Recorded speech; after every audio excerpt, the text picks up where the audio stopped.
Yeah, man, I don't get lonely very often, especially as a father of multiple young children. There's not very many moments to be lonely or even just straight up alone. I usually cherish my alone time, but being alone before a race, it hits different. It does hit different.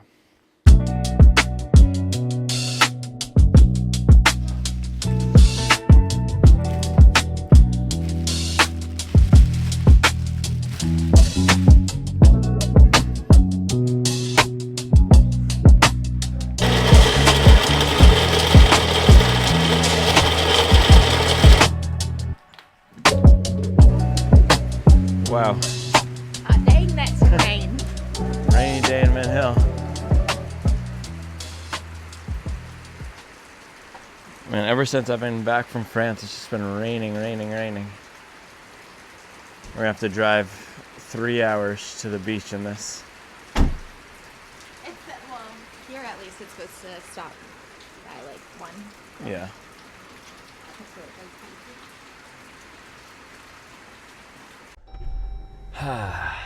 Rainy day in Mint Hill, man.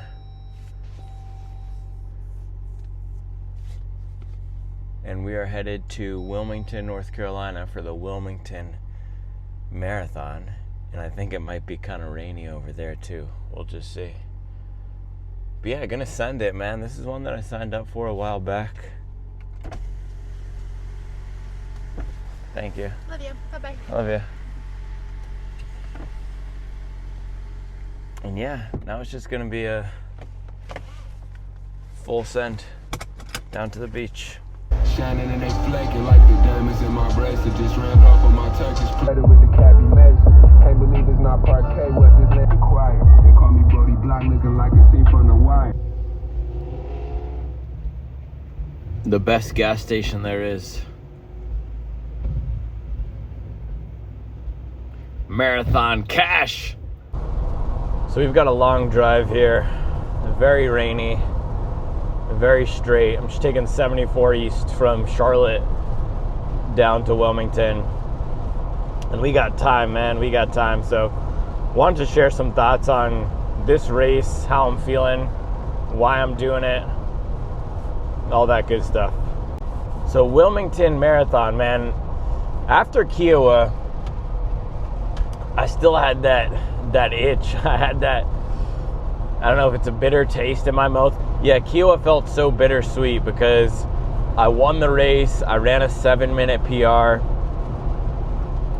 but I didn't hit the sub 2:30 goal. And so I knew I wanted to do a race quickly, fast follow, man. And yeah, one of my strengths as a runner is I'm very durable and I recover quickly. I mean, from any all-out marathon PR attempt, it takes me about 3 or 4 weeks to recover fully, which is normal, if not maybe a little long. But in terms of from workout to workout, in terms of the workload I can handle, all that jazz, all that good stuff, I recover pretty quickly and I can hit a lot of high volume effort. So I thought, why don't I sign up for another marathon right after Kiowa? Now,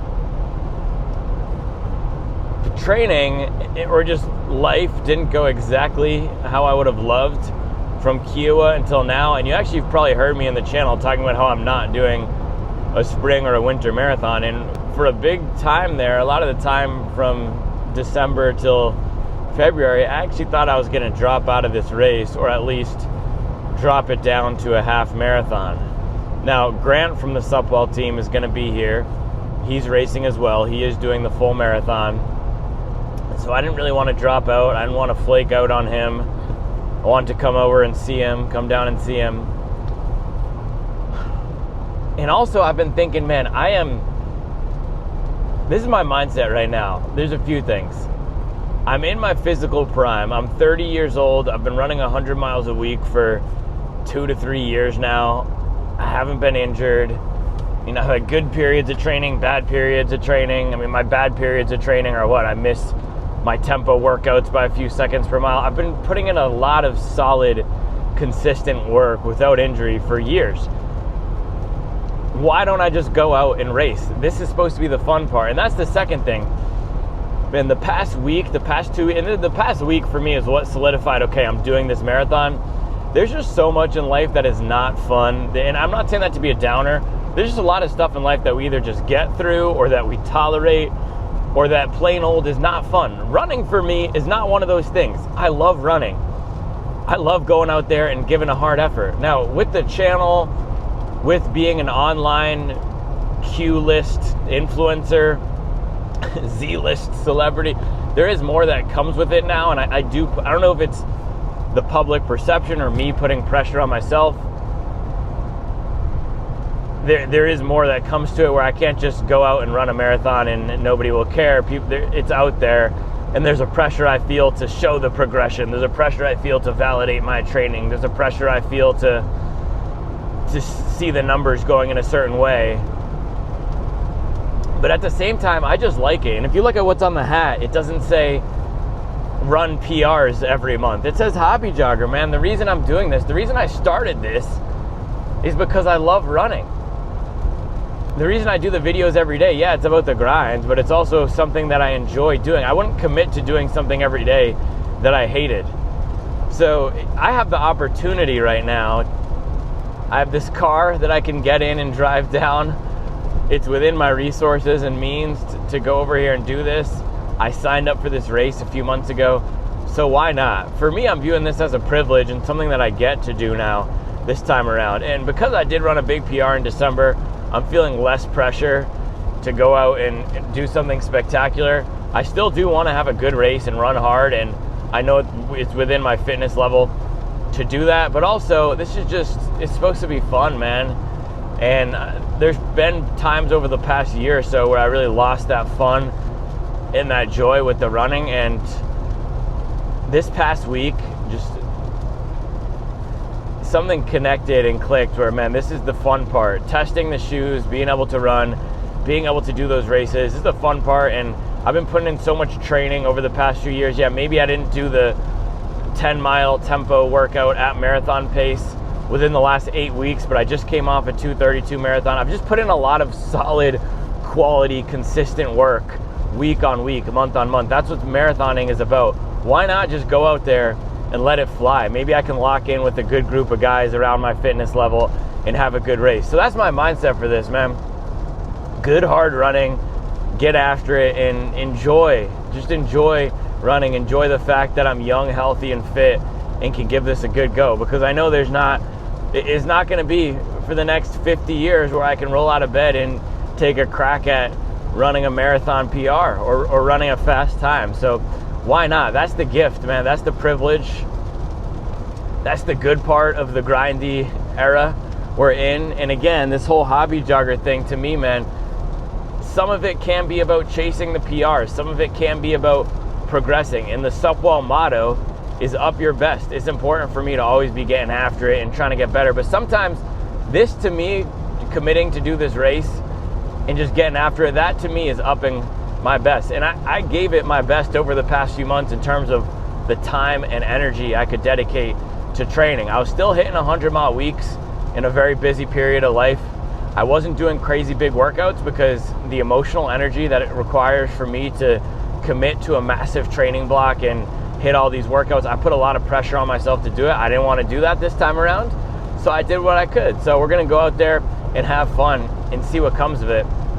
And the third thing, I'm really curious to see how fast of a marathon can you run off straight base training, because I've basically been doing a base training period for the past 6 to 8 weeks. So 20-mile long runs, 1 to 2 sessions a week at various paces, not focusing on any specific fitness factor, some really quality work, no taper, very minimal taper. I guess this is a 3 or 4 day taper. I mean, I ran 100 miles last week with the 20-mile long run on Sunday. So how fast of a marathon can you run off base training and a minimal taper? And I've always been curious to see if I did the taper a little bit differently, what would happen. So there's no perfect race conditions, and there's never a perfect exact setup. Every time is a little bit different. I mean, Bay State, I went up there and I was staying at my mom's, which was my childhood home. Kiowa, we were staying in the villa with the family. This time I'll be staying in a condo by myself. Every training block is different. Life is always gonna be different, man. There's no perfect marathon setup.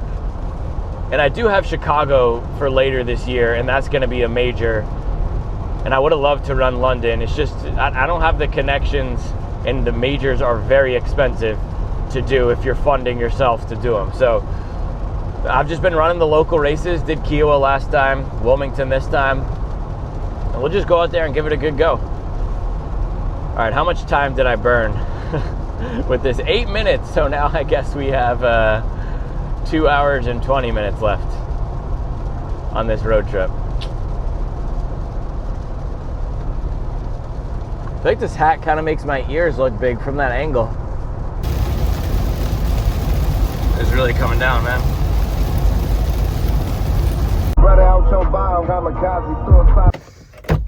A little gas station stop. Shoes for the trip, by the way. Dynafish Xiaoyan. You already know what it is. Why you say that?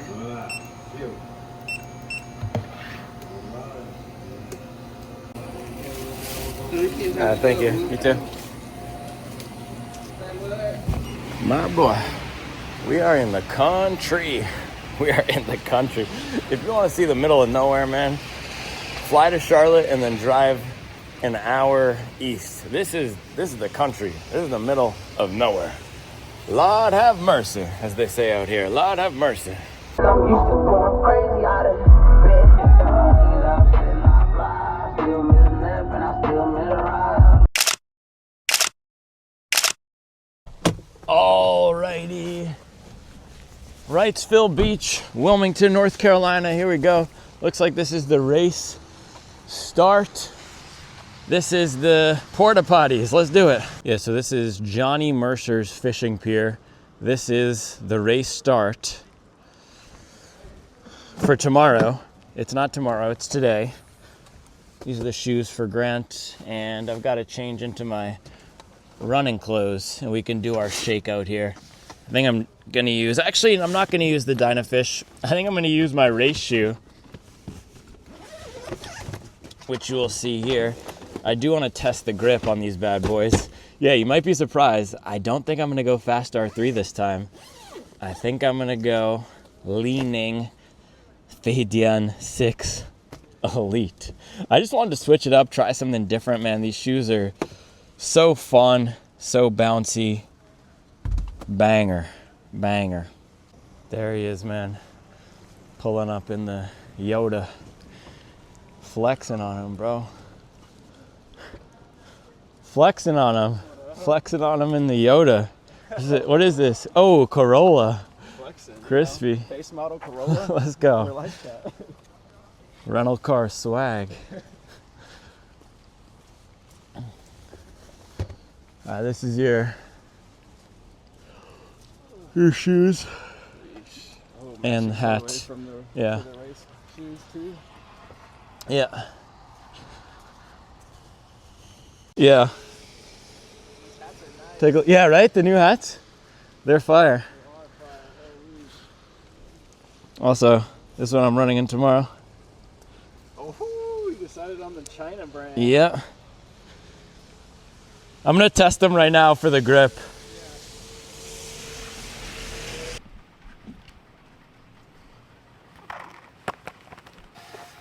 So yeah, Wilmington Marathon Shakeout right here. This race to me is just about having fun. And that's why I'm going with these.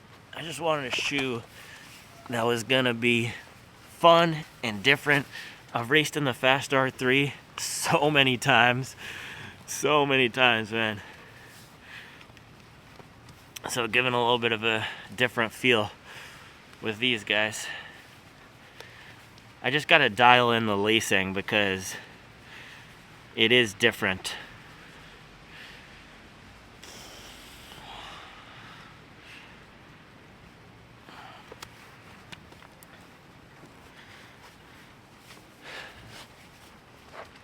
One thing I noticed on the first run with these was that the toe box felt a little big, but I think for the full marathon, we should be okay. How far was your place from here? Like 15. Okay. Like 25 if you include the bridge going up and down. Oh man. I think mine is right around the corner. Yeah, you haven't even been there yet? No. Kicks are looking crispy and clean.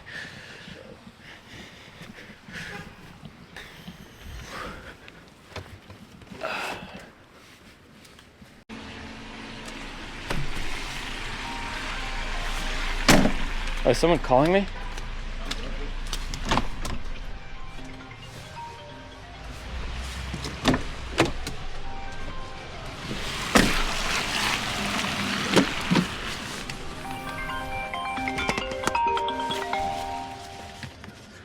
Potential spam. We don't need that. I usually do 4 miles. Alright. How about you? Okay, cool. I do 3 in strides usually, so it's close enough. Okay.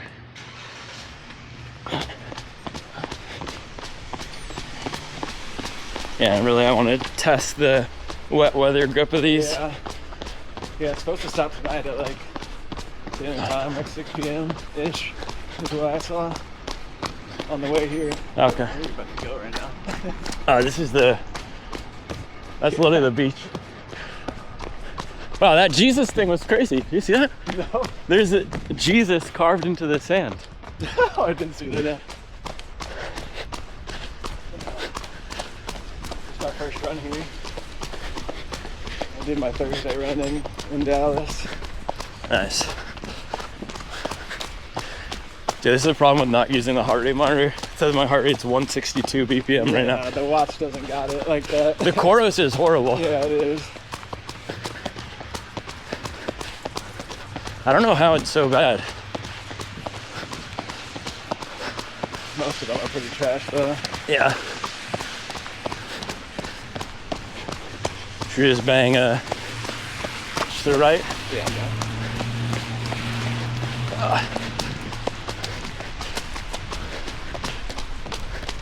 I was hoping we could get closer to the actual beach. Yeah, I know.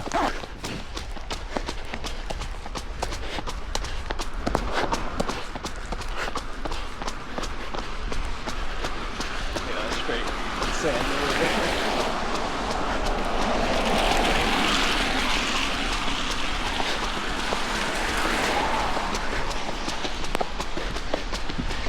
It's so weird because we got to our Airbnb and like it's all like beach themed, you know? Yeah. I didn't even think of this being like a A beach town? Yeah. like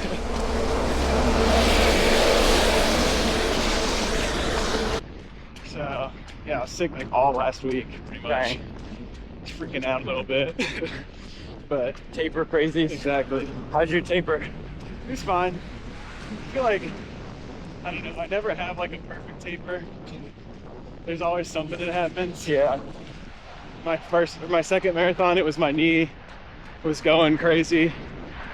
And then this one is a little bit of a sickness, but overall I can't complain. I came off it with like 3 days of recovery after the sickness before the race, which is good enough. Yeah. And your last long run was sick. Yeah, it was dirty. It's 23 with 12 at like a 6, under 6:30, 6:20s. And 12 straight.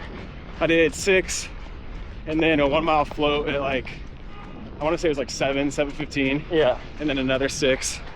That's at beast. Race pace. With like 8 mile warm up and 2 mile cool down. It was vibes. And it was in the pouring rain, so we got the experience now. Yeah. We got the new Pumas in, Yes, sir. this same colorway. These feel solid. Yeah. Nothing crazy. Yeah, exactly. Just a very nice, pleasant shoe. Yeah. It's almost like a low stack. Trying to hop on the sidewalk. Yeah. I wonder if we can find a side street. Oh yeah. This is like a main. Up there. Where? I was gonna say we should go up that. Wet. Yeah, everything's gonna be wet there. Yeah. But yeah, the Deviate Nitro is like a low stack. Right. Super trainer. I don't know where it'll slot in, but I'll find a place for it. Yeah. For those days where you want to go fast, but not too fast. Right. or just want a simple feel. Have something extra, yeah.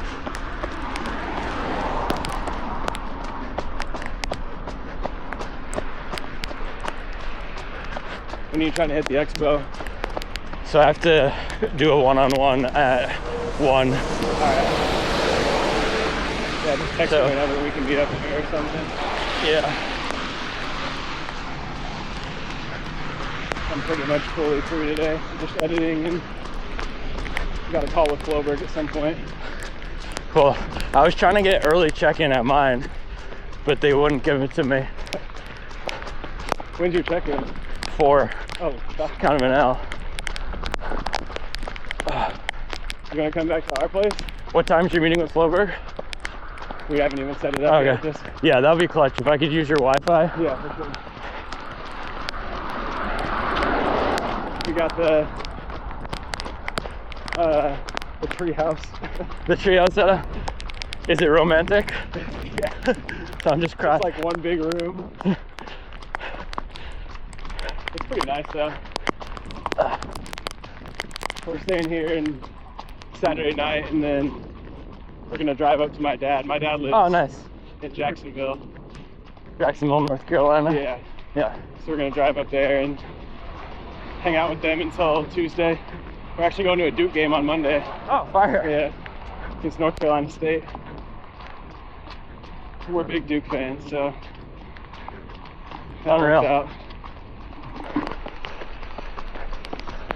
We were gonna go to the women's game, but they're playing North Carolina. It's like $9 million a ticket. Duke versus UNC. Yeah. Yeah. Dude, some of these houses are crazy. I know. Definitely beach house vibes. It's like Galveston in Texas. Yeah.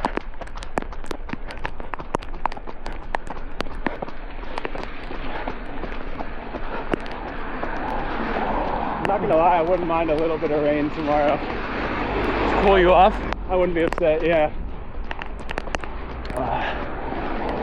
Just because I sweat so much. Yeah. But they said if anything, it'll be at like the start. I mean, this rain today is nasty. Yeah, it is. This is not PR weather. Nah, it's been going for like 3 days straight too. Oh, Wow, it's flooding down here. it is. Just see what I can do. Yeah, I have no idea. I haven't done much specific training, right, but I mean, I just train at a decently high level all the time. exactly. So it's kind of an interesting experiment. And I didn't taper much. 3-day taper. Yeah. If it gets rough, just pull back a little bit. I know. I'll be on Just you. stop for a few minutes. I mean, the marathon is so much about good days and bad days. 100%.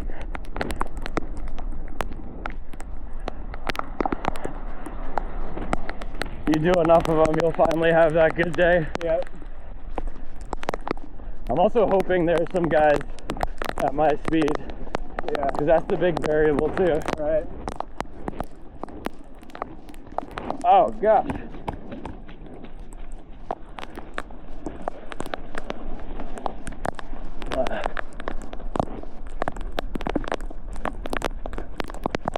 This is rough. Man, I'm glad this is not the race weather. This is rough.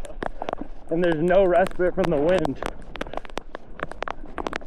Were we like at the start pretty much, I assume, with Yeah. all the porta potties? Yeah, they said that's the start. Okay. That was me at Chicago. Yeah. And I haven't had a great race in Chicago. Man, this is crazy. This is not the best street for strides. We're at mile 2, so we can start ripping them whenever. I'm down.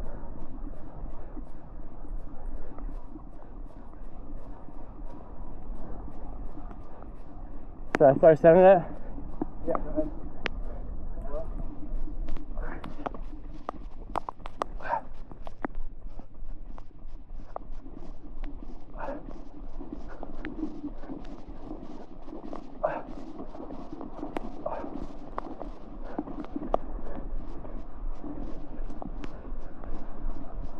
Yeah,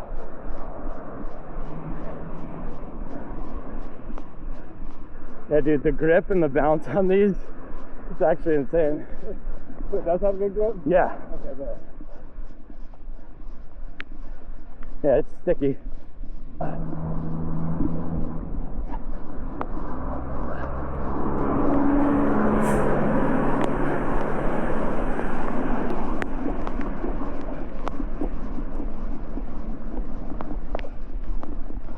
Woo!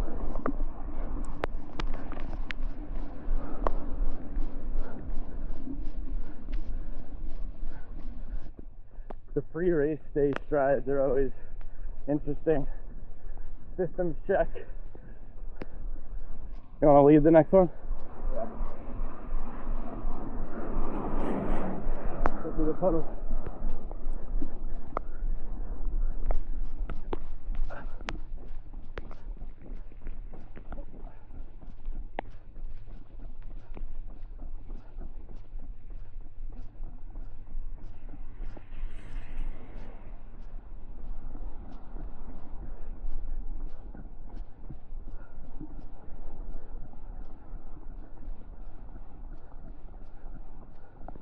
You look smooth.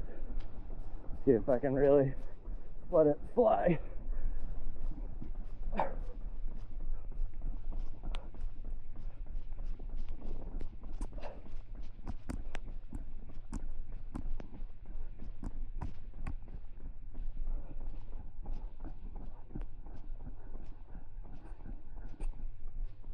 What pace are you hitting? 5. 5, yeah. It's a mid-4s. I'd love to get a 4 flat.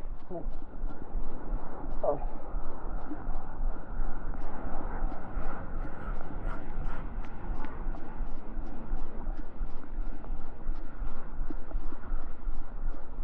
I mean, if you show up day before, everything's feeling decently good, you got a good shot. Yep.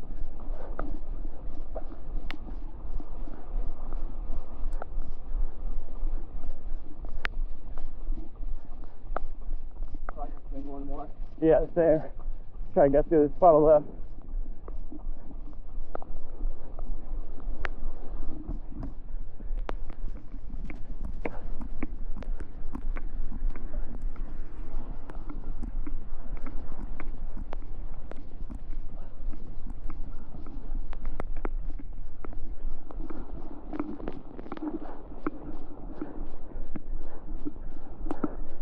Said 425, but I feel faster than that. Yeah, old car? Yeah, classic. Dude, this thing really struggles in the rain. It's like rain or cold. The camera? Yeah. GoPro outperforms it.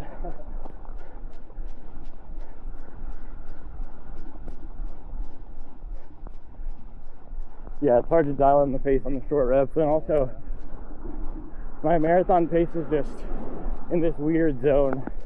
It no longer feels relaxed. Yep. Does that 620 feel relaxed to you? Not No? like when I ran my 255 in Houston. Yeah. That felt pretty relaxed. This is Yeah. like it to a point where it's like I'm pushing Yeah. a little bit constantly. Yeah, I think that's the turning point. Once you start getting below sub 3 by a lot, Yeah. it changes.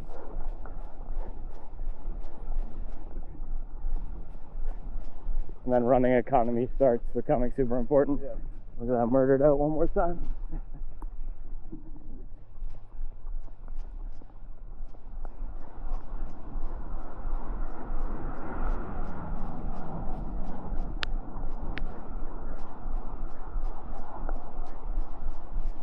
You did Morton, right? Yep. How many of those do you take? And how often? Try to do every 4 miles. Yeah. And then the drink before, I'll do a and bottle. 1 or 2 before. I'll do a bottle. I do 2 bottles during. No gels? I do gels also. Oh, wow. Yeah. I tossed my girlfriend a bottle usually at halfway, so give me a new one. Yeah, I was listening back to the Midlife Runner podcast, and you guys talking about how you cheat. You cheat with the assistance. All right, I'm gonna hit the porta potty. We're at 3.5. I can just call it. Actually, might do one little lap around.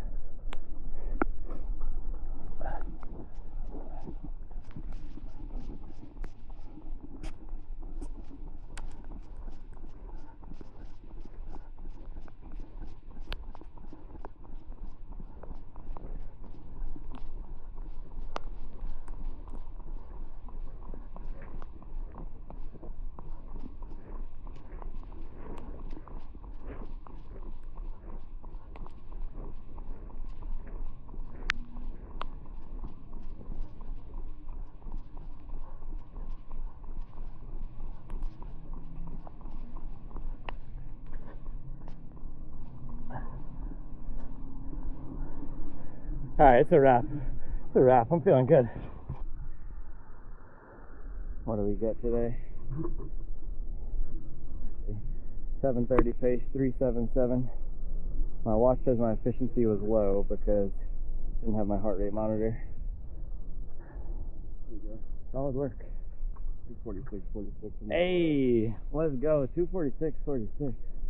In line with, I think, 2:26.30. So let's see. I'll see how close we can get. Dude, this is so cute. Look at this little treehouse situation. I love it.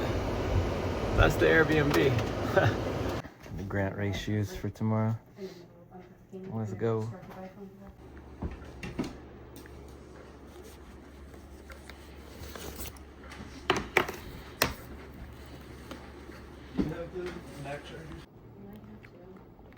Slopping.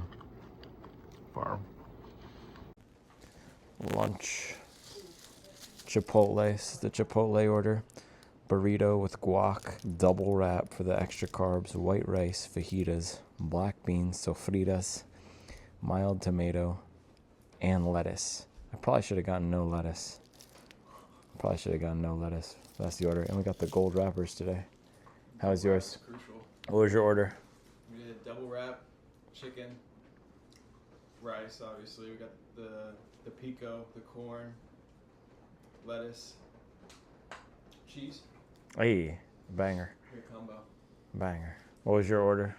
I got a cheese quesadilla, no, a steak quesadilla. Hey, steak quesadilla. Slapping. It's a movie. Chipotle never misses. Fire. Man, it is just coming down. It's been relentless this whole day, even in Mint Hill and out here. It's just beating on the top of the treehouse. It's a cozy vibe though.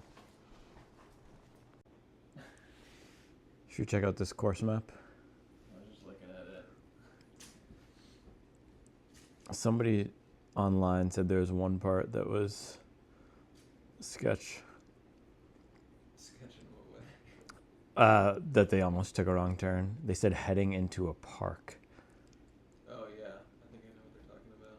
Is that mile 14 to 16? Yeah. It's all flat for the first 15 miles. And then it gets super weird. Oh, it's also mile 12. Yeah, dude, the half people just peel off and go to the finish. It's one of those. Yeah. Should I just switch to the half? No. That was my plan for a long time. But now I'm locked in at 12 and then 14. Okay, so don't take a right at the half marathon. Yeah, and at the park, it's like you go when you're going out, you go one side of the park, and when you're coming back, you go on the other side of the park or something. Yeah, I mean, this is the part that's kind of sketch because you're going here 14, 15, 16, and you run around this lake. Yeah. And then you just turn around. I wonder if it's going to be fun or weird to be running around this lake from miles. It's mile 15 to 20. Oh, and then you turn around at mile 21. Yeah. Literally half the race is on the Oh gosh. same road. It's like an out and back for half the race. Yeah, so you're going point to point. So it's not really point to point. Yeah, not really. So the first, Mix. yeah, the first 13 is point to point, and then the second half is kind of weirdness. The second half you- is like an out and back. Yeah, second half is an out and back on this course. And these are literally the hardest miles, dude, 15 to 23. And this is where you're doing the weird thing around the lake. Yeah. Oh, man. I saw some people that liked it because you see a bunch of slow runners. Uh, So they get like a little confidence boost coming Yeah. back against the slow runner. dude, I hated that at Kiowa Hopefully it's split. because everyone was cheering, like, congratulations, because I was in the lead. I was like, why are you congratulating me? I still have 12 miles to go. Yeah. Hopefully they split the course well, because if it's not like two sides of the street, Yeah. you have like slow people running at us, slower people running at us. They should split it. Let me see. It's like Yellowstone. Yellowstone's kind of like that for the West. Yeah, I mean, it'll be interesting for sure. But it's good to have a little scope out here. And then, yeah, other people are talking about running on the highway or next to the highway.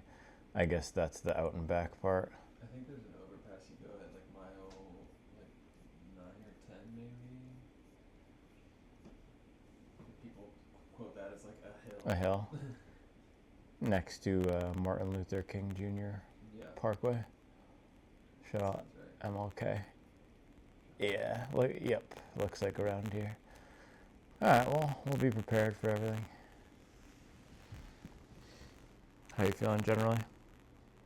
Solid. Solid? Get this carbs down and I'll be good. Yeah. I'm ready to go to sleep. I'm not gonna lie. I feel that. I could have a coffee.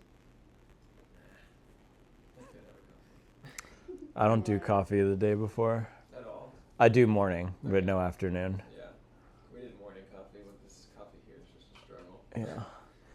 Yeah. Especially since I like good coffee. Yeah, I usually do no morning coffee. Or no afternoon coffee, so that the morning coffee the next day and the morning caffeine can hit properly. How many caffeine gels do you do? I'll do a caffeine gel sitting at the start line. And then I do a regular gel at 4, caffeine gel at 8, caffeine gel at 12. And then Dang, bro. 3, what, Morton caffeines? No, I do BPN. Okay, I was going to say. Closeted BPN user. Yeah. How many grams or milligrams of carbs are in the BPN? 24. Sorry, that's not what I meant. Caffeine. How much caffeine is in the caffeine gel? I think it's 75. Okay, so 3 is more reasonable because in the Morton it's 100. Yeah. So that'd be 300. So you're doing, was that 225? Yeah. So that's not crazy. more similar to 2 Morton gels. But I'll also do half of my drink mix is caffeine also. Oh, so you're just getting jacked up.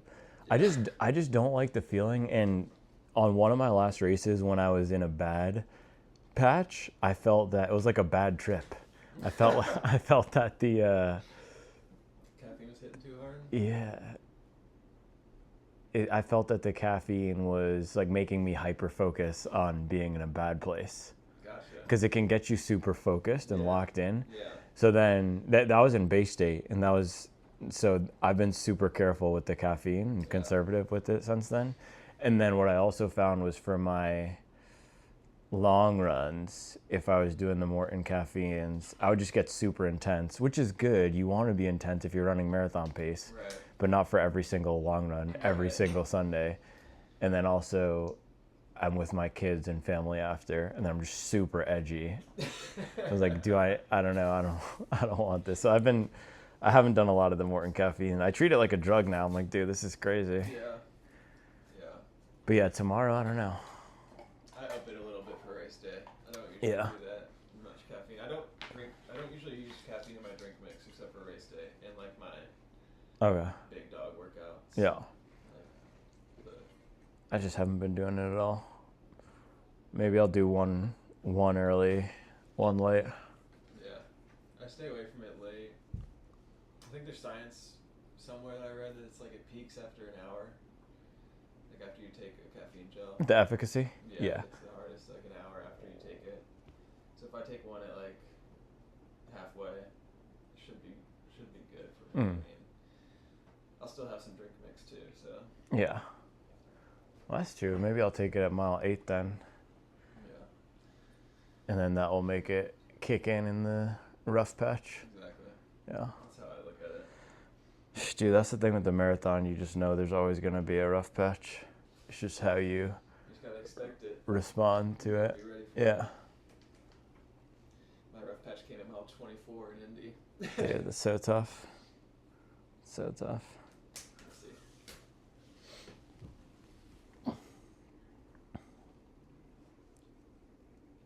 Dude, we're running by Love Grove and Princess Place. Those are 2 real locations on the map. 2 real locations.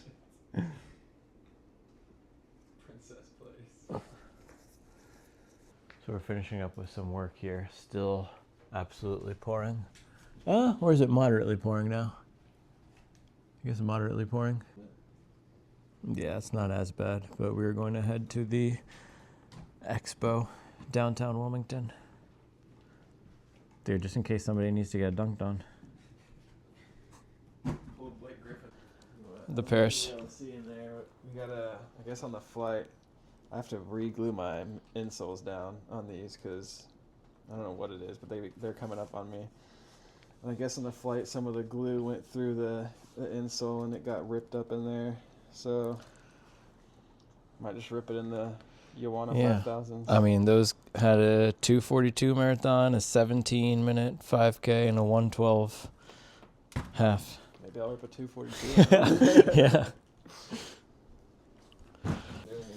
You getting the carb load going? A little bit of carbs. What is that? 2 scoops G1M Sport? Yep, and then How many grams is that? 50. 50 grams? And then an unflavored element for the extra 1,000. Ooh, gotta get the sodium in. Yeah, I lose so much Yeah. in my races. I've hit 2 Gatorades so far today. Yeah. You got the baggie of goodies. Ooh, trapping out the bandit. Ready to hit the road? Let's go. Were you drinking coffee? That's the thing I miss the most on the day before, my afternoon coffee.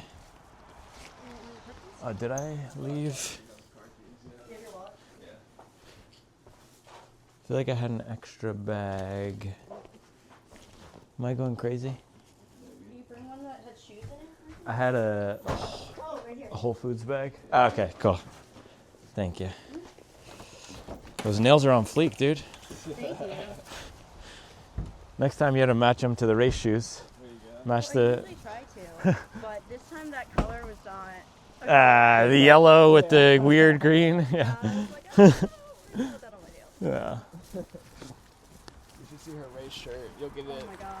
Well, I got a sneak peek. The little montage. Yeah. Alright, okay. Yeah. See you guys over there. Yeah.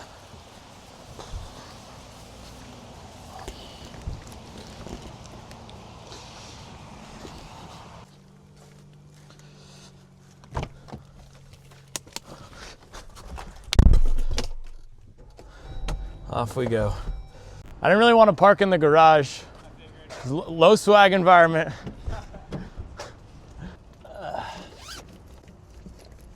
Gotta get the fresh hat on. There we go. Little sneak peek. Hey, sneak peek of the race pit. Clean. Clean. Do we need to pay here? Word.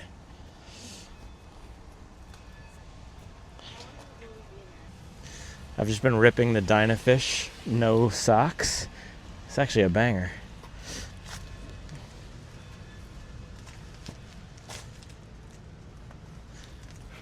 For sure better with socks though.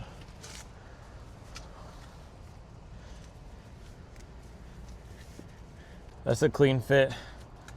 High-low dad drip with the Supwell. Creamy. Yeah.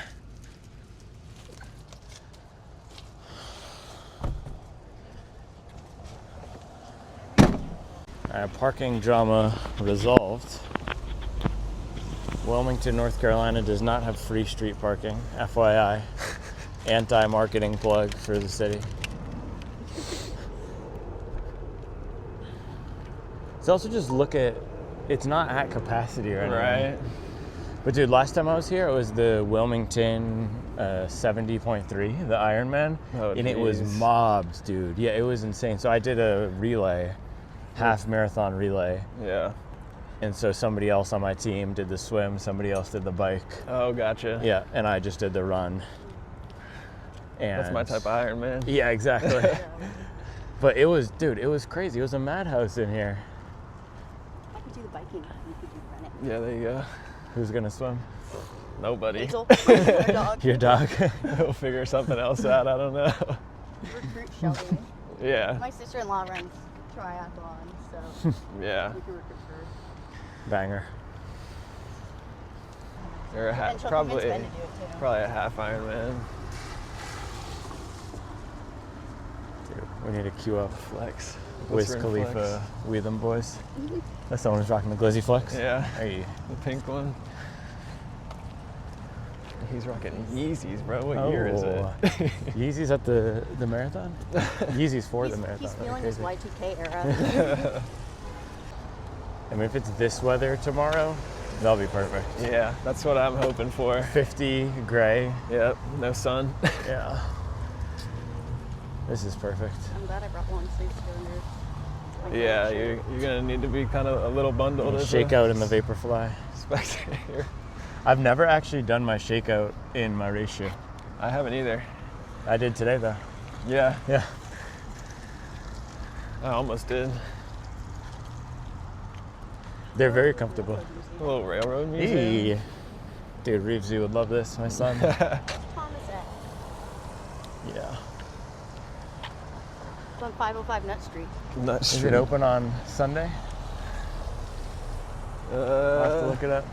No, No. It's through not. Saturday. Dang.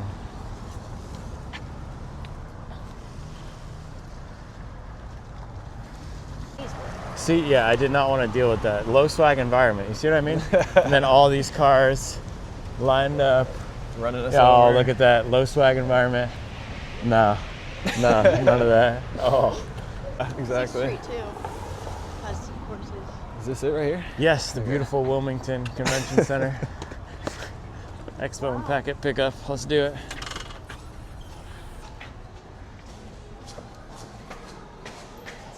Hello. Oh, such architectural brilliance. Looks the same as when I was here 2 years ago. Yep. This is where I ran my half marathon PR. Oh, at the time, it was a half marathon PR. Yeah.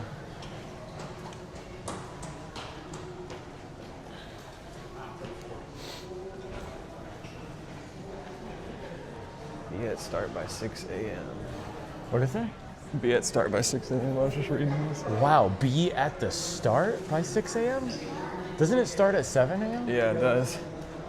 Dang. They're just trying to, it's fear mongering. What? To be at the start by 6 a.m.? That's crazy. It's a pretty solid little expo, it looks like. Yeah. See what the vibes are.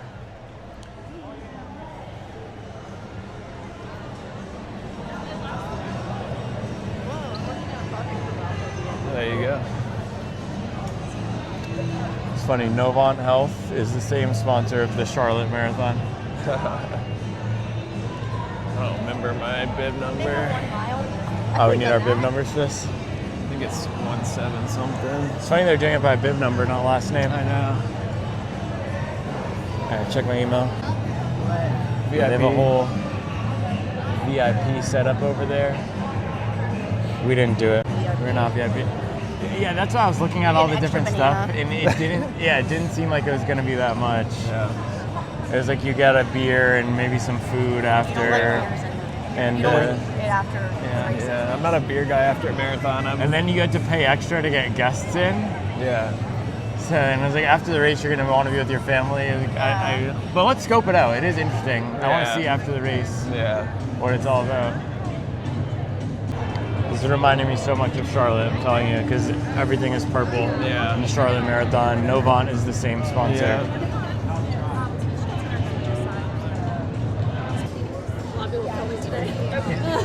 A lot of people getting content today? Yes. Okay, I won't get I was you. like thrown off like the first time, and I was like, oh, here we go. All right, 15, 7. I'm probably going to get the most views though. Oh, really? Yeah.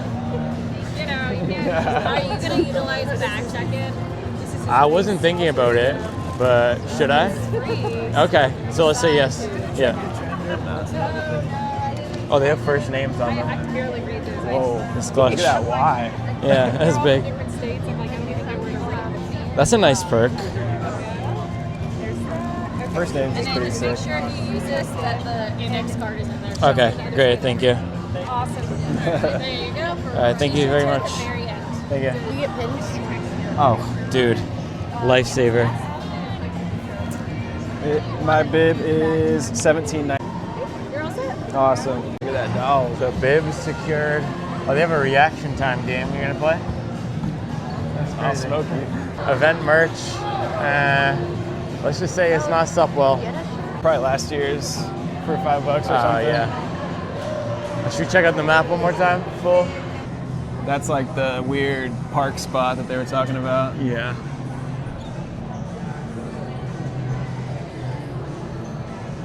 Dude, that is a lot of Yeah. diagrams, and holy cow. You come in, hopefully it's marked well. I bet you it will be. Since there'll be people coming from both ways. Yeah. I feel like it has to be. All right, only one way to find out. If we go right here, we can see you 4 times. That's where you're gonna be. Oh. Yeah. Anything else? Barefoot Mafia. Yeah, she's rocking that shoe. Barefoot. Yeah, that's fire. 1,200 milligrams of sodium. Dude, actually fire. Crazy. Are you on Amazon? No, yeah. What are your distribution? We're just on our website. We're in like one store in Oak Island, but Okay, cool. yeah. Yeah, Dragon Salt, man, fire. Elite hydration and performance. Let's go. It's good, right? Yeah, super good. I got no. What's up? Are we in the vlog? Yeah, if you want to be. Let's go. Let's go. Dragon Salt. Hey.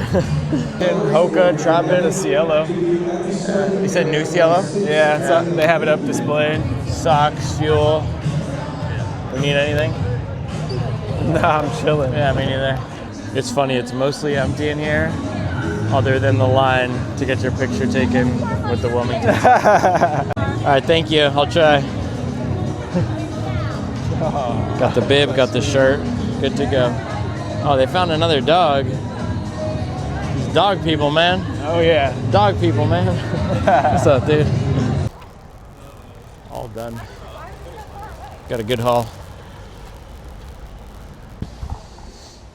Time for the carb load dinner. Exactly. Yeah. Grab some spaghetti maybe. Word. Well, see you in the AM, I guess. Yeah, I'll see you in the morning. I'll text you. Yeah. We'll figure out something. Cool. Probably. So now I can check in to my Airbnb. Actually, it's not an Airbnb, it's a Verbo. I try not to book Airbnbs if possible, just because they'll steal your money. Also, are there 2 mics rolling? Yes. I'm clipping Grant's mic. No, Airbnb won't steal your money, but I got a good Verbo. We will be heading over there. I also have to pick up some ingredients for dinner. It's the one downside. Well, there's multiple downsides of me coming by myself. There's some positives too, just fewer people. The logistics are smoother, but Charlie's not here, which is of course a bummer for, I would love my wife to be here because I love her. And I was just away in France for a week, and I don't like being away from my wife and my kids. But also, she usually helps with all the meals, and it's not even necessarily the cooking of the meal, which is great, but just having somebody there is nice. But it's a different vibe. This is what I was saying earlier. Every single race is different. Every single race is a different vibe, right? My last 3 marathons, Bay State was with my mom. Kiowa was with my entire family. This time I'm with Grant. I was going to say this time I was alone. I'm not. It's nice that I'm not alone. It's really nice that Grant is here. And there he goes, driving off. And there's somebody shaking it out in their Alpha Flies. Yeah, I used to be not anti-shakeout in the race shoes, but pro shakeout in the training shoes. I mean, before Chicago, I wore 1080s for my shakeout. I felt that they were super soft and not great and didn't give me that much pop on that shakeout for the strides. But then I ran my PR, 239. It doesn't really matter what you wear for the shakeout, but wearing Alpha Flies for the shakeout for me is a little weird. The shoes I wore today were nice and soft. Anyway, I got to find a grocery store because I don't have ingredients for my dinner. And then we can go to the Verbo. Let's do it. Whole Foods, here we go. The nice thing about Wilmington, everything is 15 to 25 minutes away. So 15 minutes to Whole Foods, and then we'll bang on to the Verbo, another 15 minutes. They've got the horse buggy little taxis out here. This is a cute town. It's a cute downtown. Here we are, Whole Foods. The driving was surprisingly bad. For a city that's not huge, the logistics here, the setup of the city is not great. I don't know why there's so much traffic in Wilmington. And I missed one turn, and then it was a nightmare to get back where we are. But we're at Whole Foods. I've actually been to this Whole Foods before. It was my plan to come here. I came here before my last race here, which was a half marathon, the Ironman one that I was just talking about. And if you can see behind me, can you see behind me? Can't see behind me. I'll show you. Let's just get out of the car.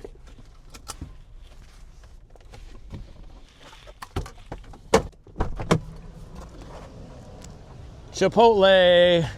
I already had my Chipotle for the day, but last time I ate at this Chipotle for lunch, and I think I got a little work done there. So good vibes all around. I'm familiar with Wilmington.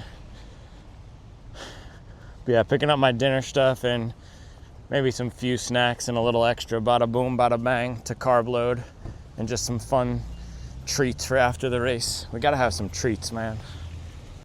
Pressure, but if you're into media and stuff like that, Yeah. I'd be more than happy to send you some free products. Sweet, yeah, I would love that. I can take your card and send you an email. This is my last one. If Okay, you want to sweet. just snap a picture. Man, we got the full haul, little sneak peek. I might have to get into these, man. Some good carbs right here. The Abes with the OJ. Ooh, one sip. Everybody knows the rules. This is about to go down, man. And yeah, Whole Foods, it is a little more expensive, but on a vegan diet, I just know they're going to have everything I need. I got the vegan brownies. I got the Beyond meatballs. I know when I'm traveling, I can stock up on all the stuff I need.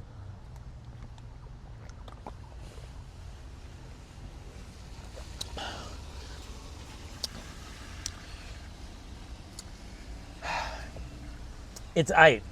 It's aight.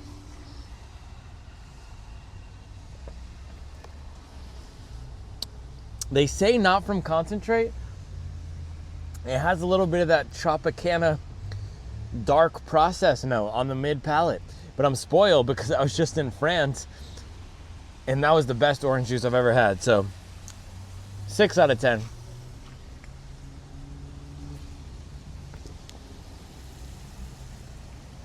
And 31 grams of carbs for a serving of 8 fluid ounces. That's the fire part.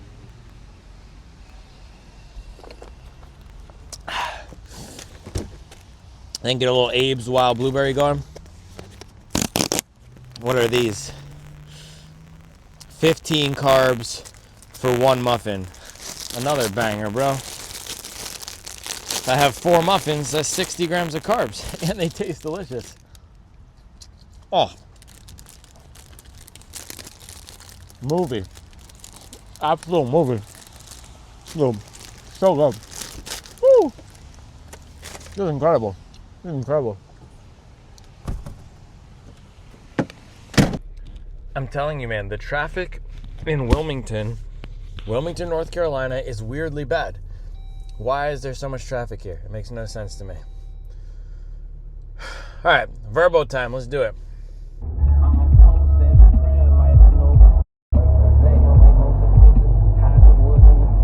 So we are here pretty close to the beach, which is nice. So I am staying on Wrightsville Beach, which means I'm not gonna have to wake up even earlier to get to the start by 6 a.m. because I'm already by the start. Charlie found this place that was less than a mile from the start, which is just incredible. So why don't we go check it out? I'm also realizing now, literally every time I've been to Wilmington, North Carolina, it's been raining. Also, I think that's some sort of burger and fry spot because I smell fried food. Yeah, I mean, take a look at this, dude. Yeah, that's legit the ocean right there and the pier.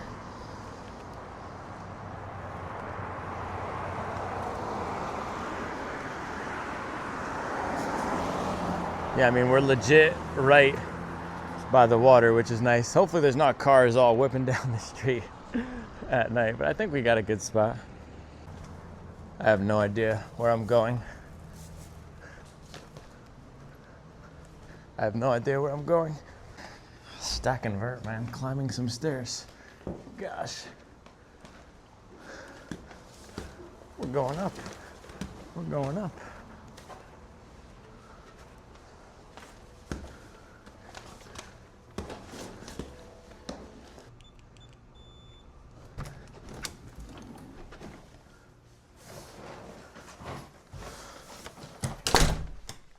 All right, here we go. Very solid. We've got a bed. Let's see. Do you have a light? Okay. Bed. Do we have a kitchen? Oh, we have a bathroom. Nice seating area. And a kitchen. Very solid. Very solid. A little bachelor pad action.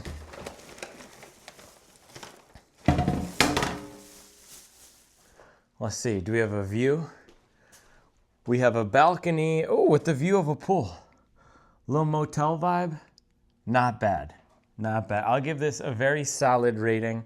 Also for booking on the last week, literally the week of the race, very solid. I mean, this is a banger for booking race week. Solid for sure. You ever heard the 3 rules of real estate? Location, location, location. And we could not have a better location for the race. And there's the view right there. I mean, that's what I'm talking about. A little bay action right from the spot. Let's go. Random shoe non sequitur thought from earlier today. And look at this, there's even places to pull the cars in to unload. I might have to grab one of these. But yeah, random car non sequitur. Sorry, shoe non sequitur. The Li Ning Feidian 6. I think it reminds me of the Rad UFO. I think it does, with the bounce, the rocker, a little bit of midfoot bump action. Not too crazy, but similar vibe for sure. Li Ning Feidian 6. Rad UFO. All right, let me make sure I get everything so this can be my last trip. I don't really want to have to come down here again. All right, we are good to go. Hopefully I didn't forget anything, but it's not that much of a walk from here to here. All right, time to make myself dinner, and I can take my shoes off because I came prepared. As comfortable as the Dynafish are, I got my house shoes. But this is how you know it's a banger. When you come this prepared, it's a movie. So one weird thing I just noticed, there's no oven. We got the microwave, we got the stove, and the stove has 2 burners, not 3. We've got the little half dishwasher, a full fridge, massive full fridge, which is nice. 'Cause I guess if you're going to the beach, you want a big fridge to put all your beers and everything. But no oven. So I guess I'm gonna rip the Beyond meatballs just on the stove. And I didn't get any olive oil. Bummer. So I guess I'm gonna raw cook the Beyond meatballs on the stove. We'll see how it turns out. Every day's an adventure. I realized I didn't give the full Whole Foods haul, so here we go. We got some pink Himalayan salt crackers, spaghetti for tonight. This is just all my stuff, my keys, my wallet, my massager. We got the broccoli rabe. I was gonna do it for tonight, but there's no oven, and I also don't have olive oil. I didn't think that through. So I might save this for tomorrow or just bring it home and we'll have it at home, but I'll throw that in the fridge. Little vegan brownies because can't say no to that. Some parm for the pasta. I went with the plant-based bolognese. Charlie always makes me the special bolognese the night before a race, but we got the Whole Foods made one. I got the aforementioned Beyond Meatballs to go with it. And then for tomorrow, some snacks, some Cedars hummus. This is a new hummus I wanted to try. Za'atar and tahini with some bread. Post-race, easy stuff like this is usually pretty good to have on hand. Just some sourdough bread. My favorite vegan cheese. This is goated. Dairy, balsamic fig. If you can get your hands on this, dude, it's a banger. Even if you're not vegan, I would give this a shot. If you're in the Southeast, so good. They have it some other places too, but really good. It is a local brand to us. I think Asheville, North Carolina. And then Pia di Resistance. This new beer. So I met the founder. He was at Whole Foods grinding, giving out people samples. And I tried it, and it was actually really good. And from the race expo, I also got electrolytes from a founder, and both of them were really good. Because sometimes you do the free sample thing, and it's but this was actually fire. So it's a non-alcoholic beer, classic. He said I think it's a Pilsner or something like that, but it was really good. See if we can get this thing fired up here. Yeah, one sip. Everybody knows the rules. SIBO, North Carolina beer. Or actually not North Carolina, South Carolina beer, but doing it for the Carolinas.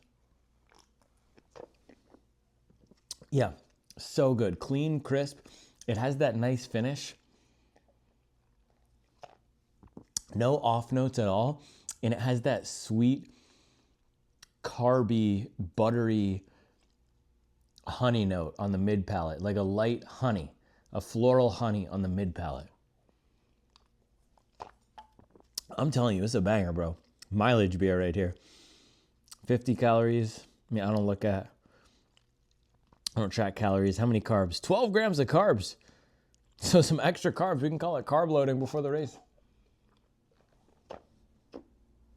Yeah, shout out to SIBO beer. Fire. And look at that. Born and brewed in the Carolinas, man.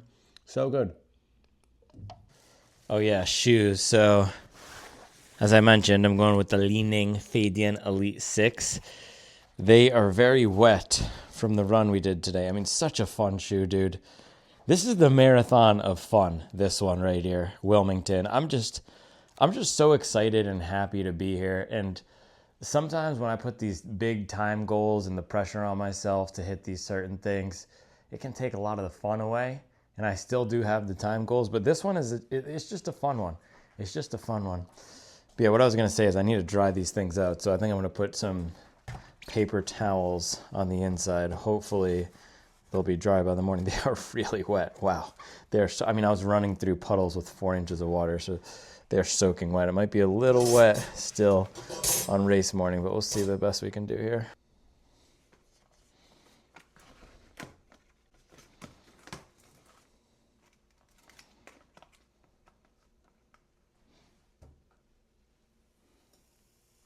I was hoping for more of a sizzle. That was kind of disappointing, huh? I mean, look at this masterpiece. Hold on. We got to do some plating. We got to do some plating here. A little bit sloppy. Little bit sloppy. I mean, hold on. Spaghetti is too sticky. Sounds like a children's book. This spaghetti is too sticky. That's not my spaghetti. The tomato sauce is too red. That's not my pasta.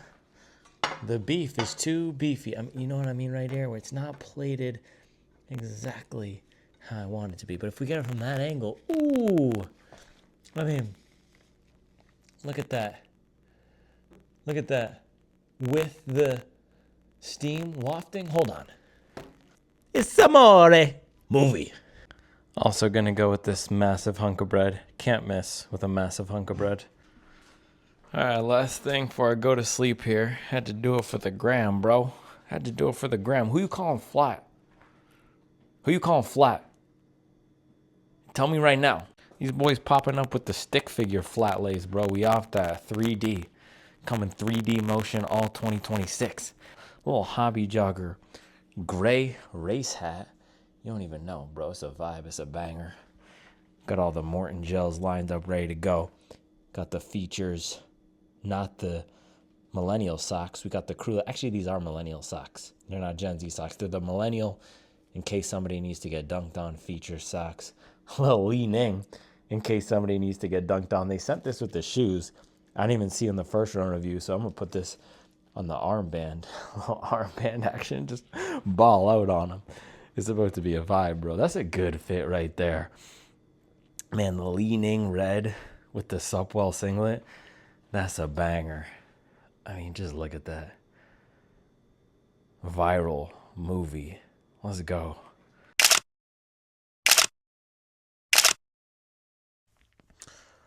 Up and at 'em. What time is it? 4:32 a.m. Sleep was pretty mid last night. What? Oh yeah, that's typical. Average pre-race sleep. I always wake up a ton of times checking what time it is to make sure I still have time to sleep. So ironic, because then it just makes my sleep worse. So yeah, not great, but pretty average. Toothbrushing and breakfast time.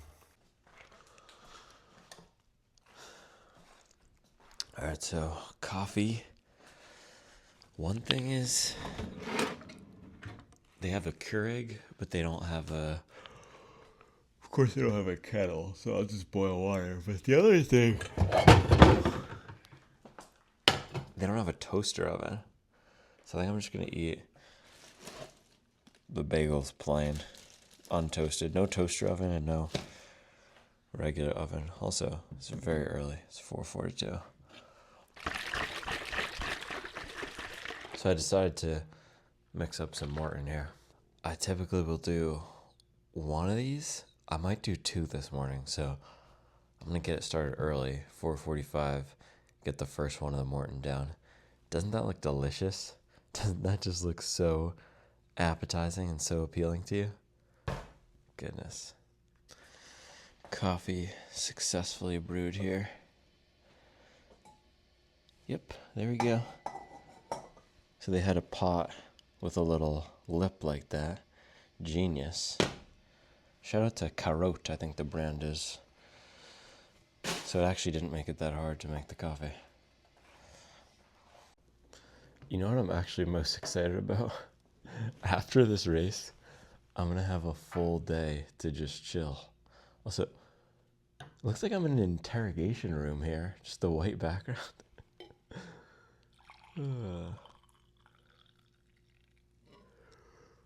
After this race, I'm just going to have a full day to chill. AKA a full day to work on stressful work things. But maybe I won't do that today. Maybe I'll just tell myself no stressful work things today.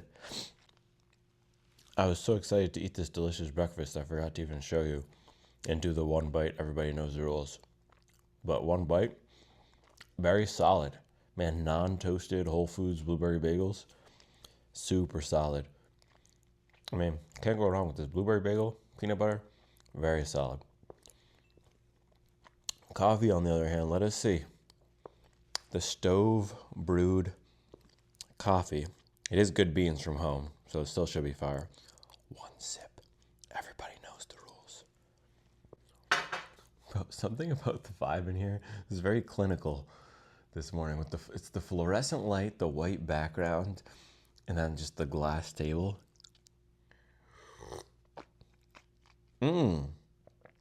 Bro, banger.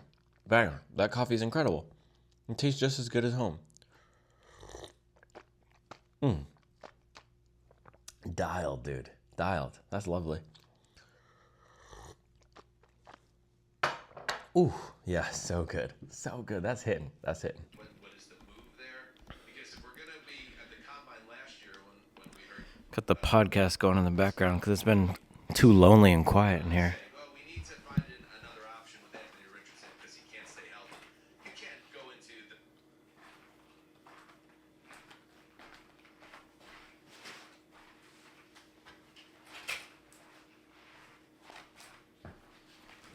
the... Yeah, man, I don't get lonely very often, especially as a father of multiple young children. There's not very many moments to be lonely or even just straight up alone.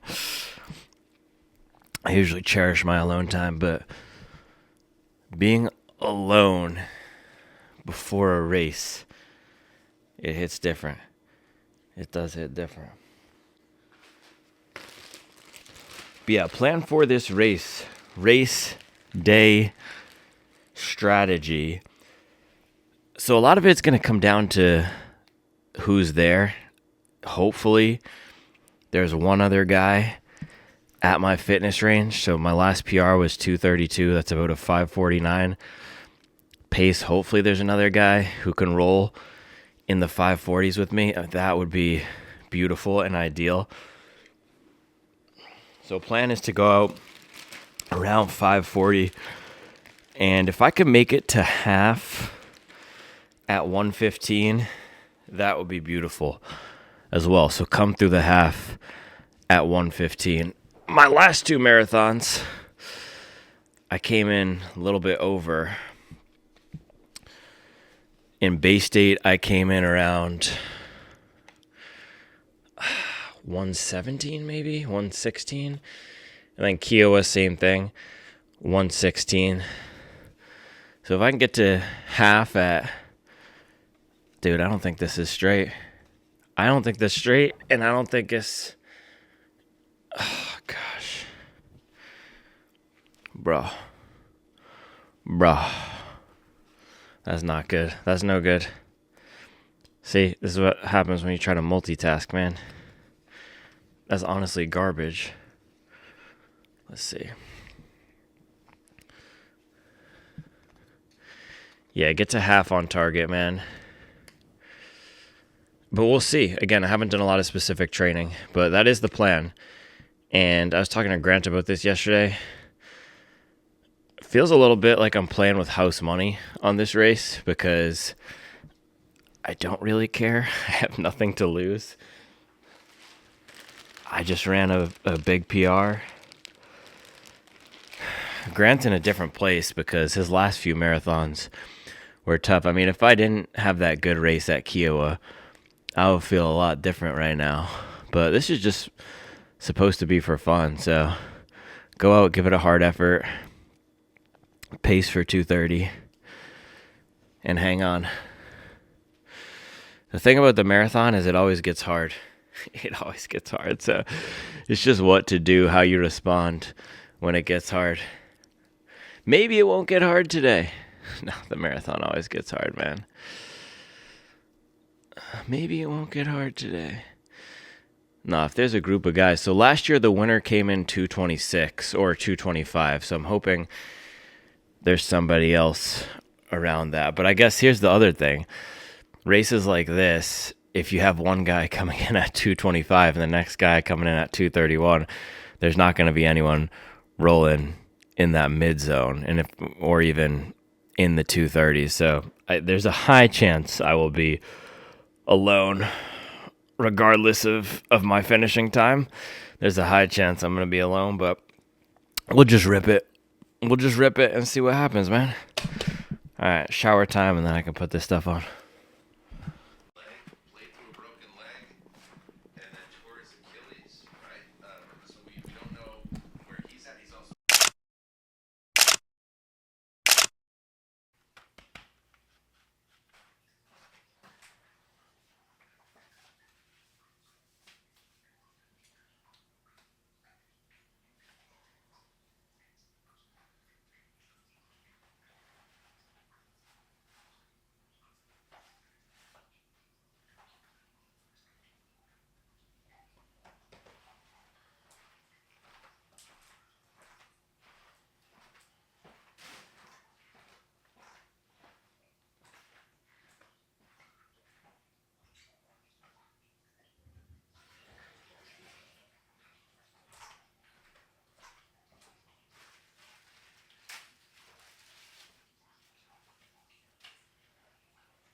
It's go time, baby.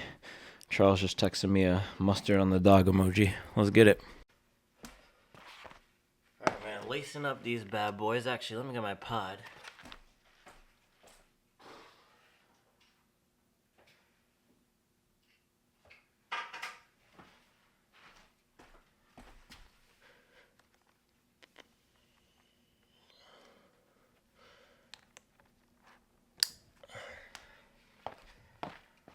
Man, I wasn't nervous at all until race morning, but that's normal, man.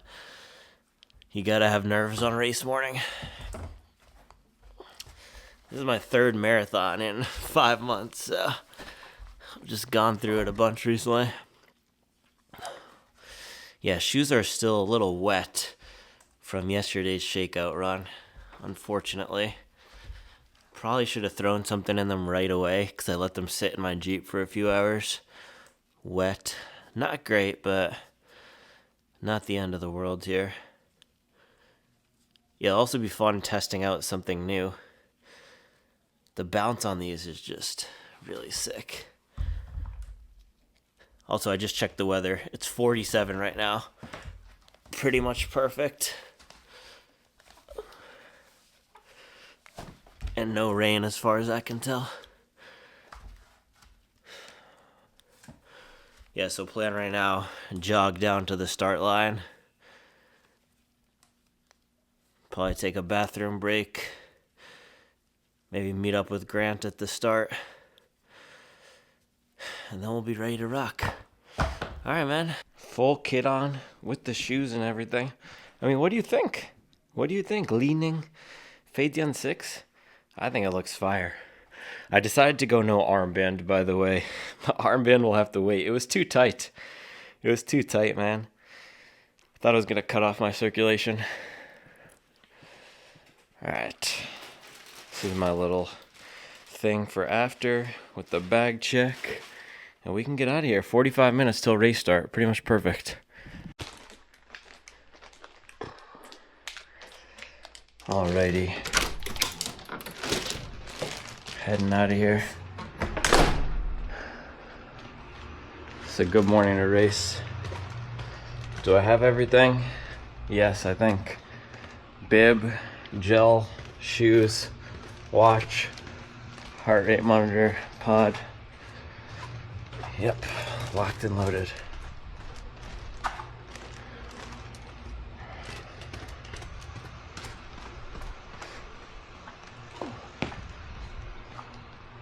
I'm all mixed up. I think the Jeep's over there.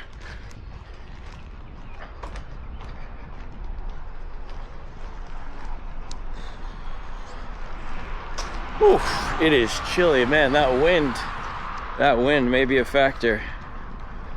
Alright, race start is down this way. Oh, there's lots of runners out here.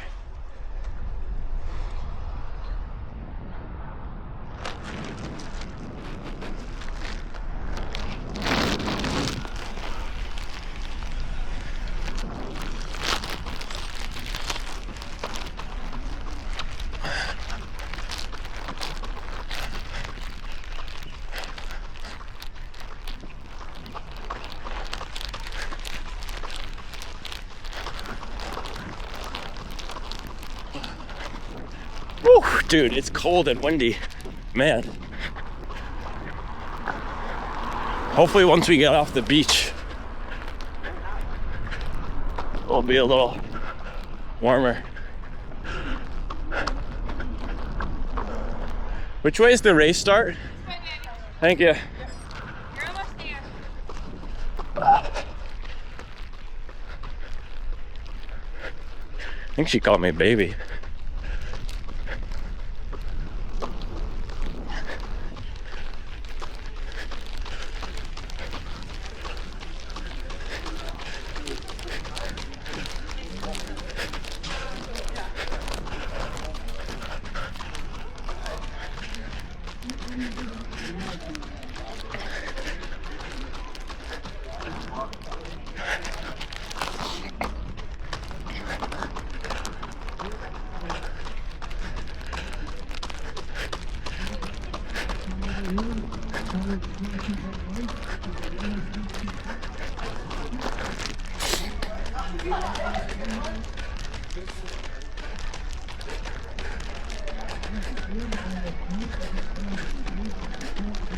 I can hear the music.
It always takes about 6 to 10 miles for me to settle in.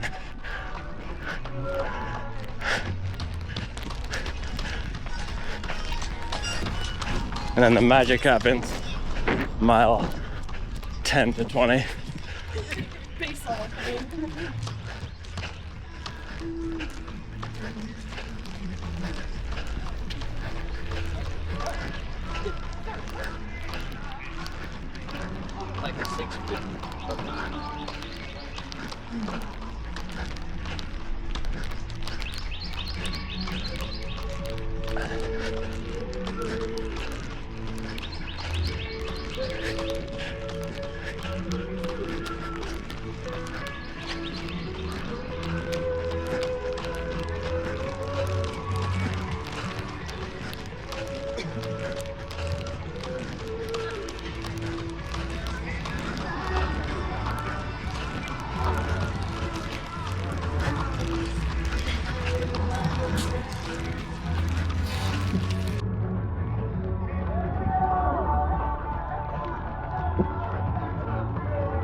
See if I can find the bag check around here.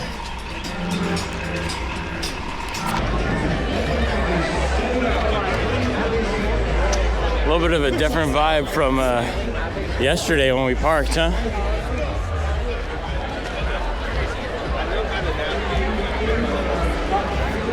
See if I can find Grant in here.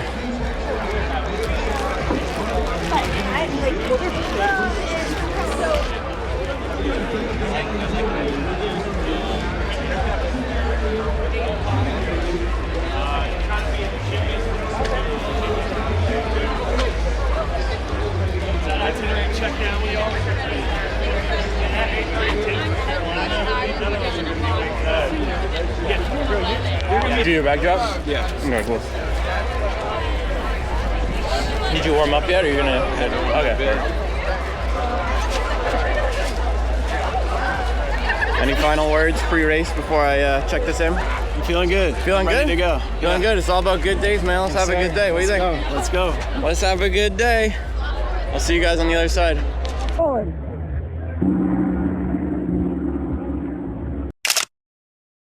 Oh man, I never get the heat blanket and I'm legit shivering right now. What a good race. I came in 2:30:10, I think. So I'm a 2:30 marathoner, not a sub 2:30 marathoner. You know what? I left it all out there, man. That's all you can do. That was the hardest I've ever run. Dropped a 5:30 on the last mile. I was cooking. Also, I'm shaking. I need to get out of this shirt. Whew. Let's go! Finish strong! Woo! Let's go, let's go! Leg it in. Nice work! Nice work! Woo! Let's go, let's go! Let's go!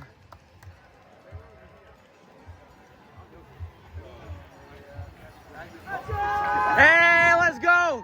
Cooking! Cooking! No, you got it! Cooking! Let's go!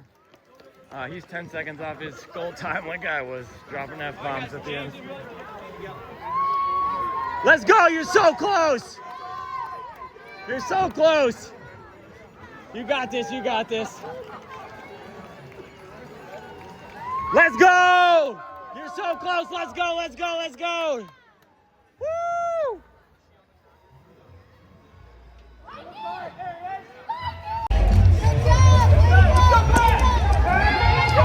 Dry bagel. Very dry.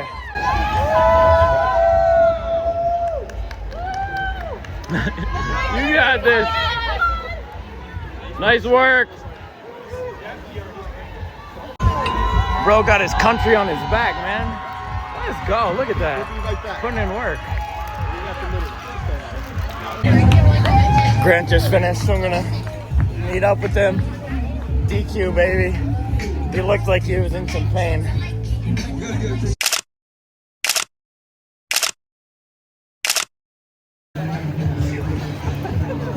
Such a weird thing.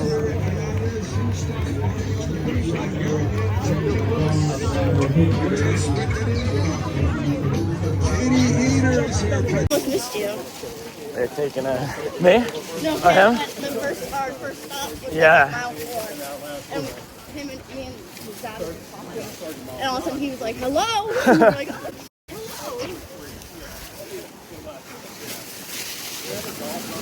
One weird thing is people only cheer for their guys.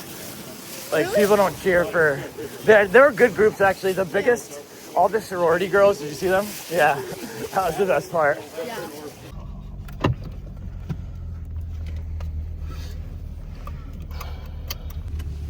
Backseat boys putting in work. Let's go. Cool kids. That was rough. Oh, yep. Where are we going first? To the drop-off? Or to the... 104. Texan Floberg.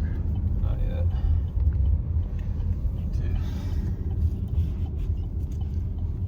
Can't get one. After that pack kind of started to disband, yeah, I just checked behind me. There was nobody. There was like 2 people, but they were like dying. So I like wasn't gonna hang back with them. And I just kind of slowly dropped back from the big pack, and I was like, all right, I guess I'm gonna be solo for the rest of the race. I ended up catching on with a pack of like 2 guys for like a couple miles, but then one of them died at like 16. When I saw you, what mile were you at when I saw you? It was like 15, right? I think it was like headed to the 16 park. and a half. Okay. I didn't realize you came in second. Yeah. It's huge. Did they give you an award, or did you just... I just dipped. Yeah. I can try to get it. I think there actually might be cash Oh, for this real? race. Yeah. Get a band. Yeah. That's nice. You can always actually go back and see what time the award ceremony is. Yeah, it's probably not for a little while. Yeah. I keep forgetting you drove down here, so you got so the nice. Jeep. Yeah. Where do you live? Charlotte. Oh, we are back at the hotel motel Holiday Inn. I can barely walk, dude. This is the worst I've felt after a marathon, which is good because it feels like I put it out there. Yeah, it feels like my knee is a little banged up, but I'm smiling because it just goes to show that was a PR effort. That was a PR effort. I'm not mad at all. Man, 2-minute PR, just showing up and ripping it. This is what it's all about for me. Just getting after it, man. This is why I love it. I told you guys, I'm just trying to have fun, and that was gosh dang fun. I mean, there was gritty miles, there was tough miles, but that was fun. This is fun. This is why I love it. And look, man, sitting at the dock of the bay, watching the tide roll away, sitting at the dock of the bay, wasting time. Otis Redding bars. I'm gonna hop in the shower quickly, but I just realized I won $500. There's a cash prize for this race. Second place was $500, so I just won $500, dude. And I was in 4th place for a lot of this race. So man, $500. We're gonna have to go back and get it because they dropped me off here. All right, I'm gonna shower. We can do the race breakdown, and then I'm gonna go grab the stuff.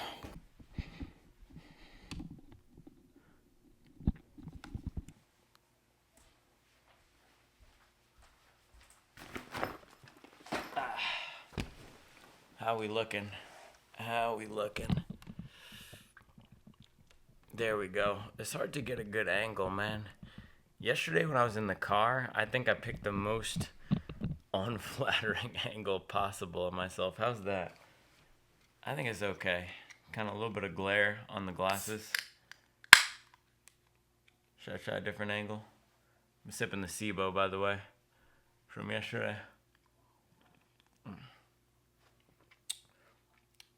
I'm hitting that period 2 hours post-race where you just start to decline. And I haven't had much food. All I've had is 2 bites of a bagel. So I think I'm going to start getting pretty tired. But yeah, I want to break this down. Break it down, break it down. Yeah, so race thoughts, race reflection. So everything started off really smooth. So I came out of the gates around 5:35 pace, 5:30 pace. And let me throw up the splits here if I can, just so we can have them on the screen as I'm chatting through things. Firing up my mileage page here. Yeah, and I got 26.54. 26.54 on the distance. But yeah, started off pretty smooth here.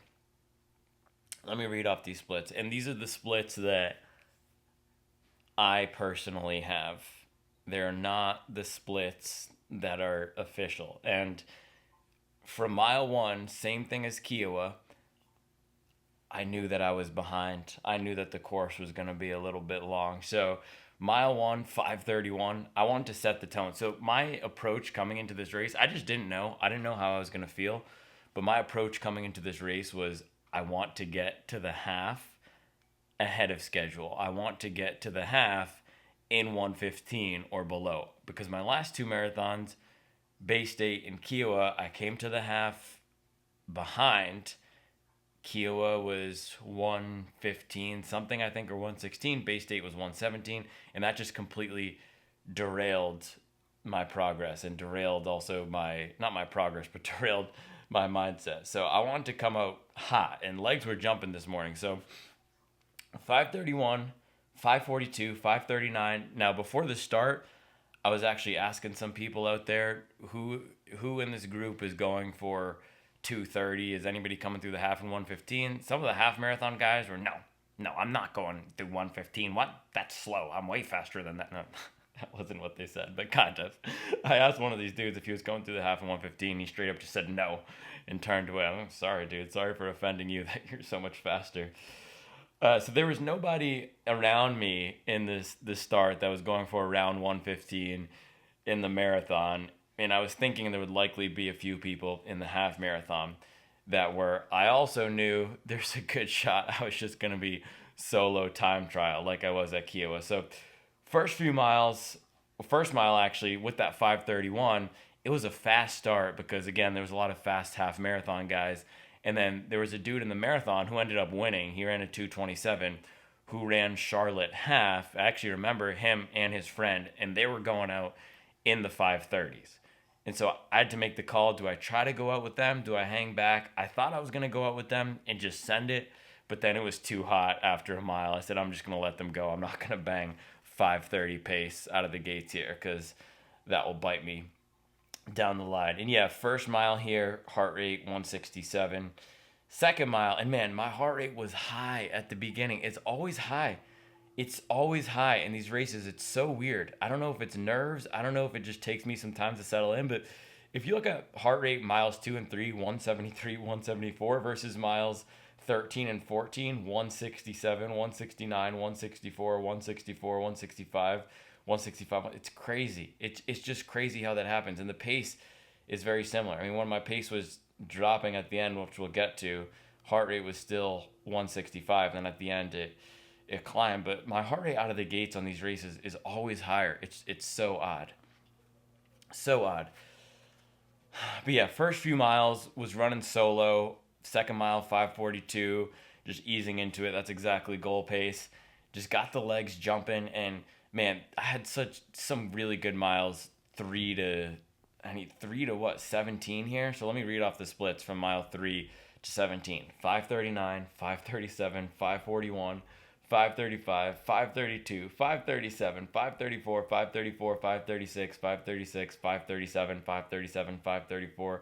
5:43, 5:38. Man, I cannot believe I did not go sub 2:30 with some splits like that. 5:30s felt so smooth to me today. I didn't feel like I was pushing too hard. It felt like marathon effort. It felt like marathon pace. It was just smooth, and I didn't taper all that much. I didn't do anything crazy. Again, this marathon was just me seeing what I could do off of solid work and solid base training, and the 5:30s felt really smooth. I didn't feel like I was pushing it too much. So, yeah, running mostly by myself, and then around mile 10, I ended up catching one of the two dudes who went out hard in the beginning, the guys who had won the Charlotte half or who were fast in the Charlotte half. I ended up catching him. He didn't catch up again, so I was in second from that point for a long part of the race, just mobbing. And then crowd support. So crowd support on this course was actually pretty decent. There weren't any stretches where it was just completely dead. Man, I did the Coast Guard Marathon a few years ago. That one is coming up in April, and I mean, I remember there were 2-3 mile stretches of that course. Just nobody there where it was completely dead. There were no stretches that were completely dead. There maybe you'd have a half a mile where it was quiet, but the other thing was UNC Wilmington is here, so there are all these sorority girls who were just screaming their head off at a bunch of different parts along the course, which was awesome. That was definitely my highlight. They were just so energetic out there, which was great. I saw DG, which was Charlie's sorority, so I tried to throw the anchor splash to them, but I was too late. I clocked that it was DG when I was already gone. You got to put your anchors up. Shout out Delta Gamma. Yeah, some really solid miles in there, and you don't make the same mistake twice. I was talking to Midlife Runner about this on the Mileage podcast a few weeks ago. If you're a smart runner, you don't make the same mistake twice. And I knew I didn't want to come into the half behind. I also knew from my last 2 marathons, there's a danger of falling off pace early. I didn't want to fall off pace early. I didn't want to get into my head and get the dead, fatigued legs early. For some reason in Kiowa, I felt like mile 10 is where it got hard. Bay State, I was just behind. I couldn't get anything going. I couldn't drop it to the pace I wanted, and then I just fell off at mile 13. But focusing on Kiowa, I didn't want to come into mile 10 feeling flat and feeling like my legs were heavy. Now, you can't always control that. Some days you just don't have it. Some days the legs aren't jumping, and there's, again, so many variables that go into this: fueling, nutrition, stress, how your body responds to the workouts and everything. So I can't just show up today and say I'm not going to have my legs feel tired at mile 10. But it was my hope that through the smart training I've done, just base training, not doing anything too crazy. I didn't go into the tank at all in the past few weeks. And I know I've said I didn't do a taper, but what was a nice little thing I did was 2 weeks ago, before last week, when I was in France, I had a 72-mile week. So that was a little cut, and then we rebounded last week to 100, and my legs felt great. I mean, I like doing a more minimal taper. This is what works for me. I don't like the 3-week taper. I don't even like the 2-week taper, and yeah, maybe I could have run a little bit faster with a longer taper, but this is the other thing. Okay, a longer taper, then you get into your head about, it's just more time to spiral. So this is the thing. Different shoes, could I have run faster? Different taper if I had fueled differently. But all those things are going to change how you show up on race day. And I showed up on race day today so calm and excited and just in a good place. And that's more, to me, that's why I'm happy with this time. And I just want to put it out there. I know it's kind of the elephant in the room because I've been training for the sub 230, but this is not a failure. I just need to say that out loud. And it's hard for me to acknowledge that because I do push myself a lot, and I can look at this like Kiowa binary. Okay, I didn't go sub 230. This is now the third time where I haven't gone sub 230 where I wanted to. A 2:30:14 marathon is not a failure. Unless you're an elite, this is not a failure as a hobby jogger. And you got the PR shirt on, man. Anytime you can run a PR, that is not a failure. That's a massive success. Anytime you can come out here and complete a marathon, that's not a failure, man. That's a success. I've just been feeling that this week. Again, it hit me because I've had other things in life that are actually legitimate stressors and that matter, business things, career things. Those are the things that are, I'm not going to say more important, but this is fun. And this is, man, running a 2:30:14, being able to come out here and drop a 2:30 on a random Saturday, that's not a failure, man. That's a success. And I just need to say that out loud because I can be very hard on myself. And yeah, I talk about low mileage boys this, low mileage boys that. I guarantee you, man, nothing the low mileage boys say can cut deeper than the things that I can tell myself sometimes. So I'm just going to say it out loud right now, man. This is a success. Running a 2:30:14, that's a success, man. Not very many people do it. It's a lot of hard work. Yeah, I put a lot into my training. So 13 seconds off, 14 seconds off. You know what the difference is between a sub 2:30 and the time I ran today? 14 seconds, man. Who cares? It's within me. And the whole point of training for me is not to run a fast marathon time. It's to show up better in life, to push myself, to see what I'm capable of, to improve. And that's what I've been able to do, man. So this is not a failure. I just need to say that out loud because, and again and again and again, because I know I could go into a dark place and look at it as like a failure. What if I did this? What if I did that? No, I showed up today so calm, so happy, and ran a fantastic time. I'm just going to keep saying it. All right. We can move on. And I got second in 5 bands. Not 5 bands. 5,000 would be a lot of money. $500. I mean, $500, dude.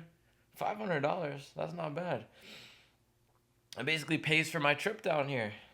All right. Where were we? Yeah, I was saying I didn't want to fade coming into mile 10, and I felt that Kiowa mile 10 is where it got hard.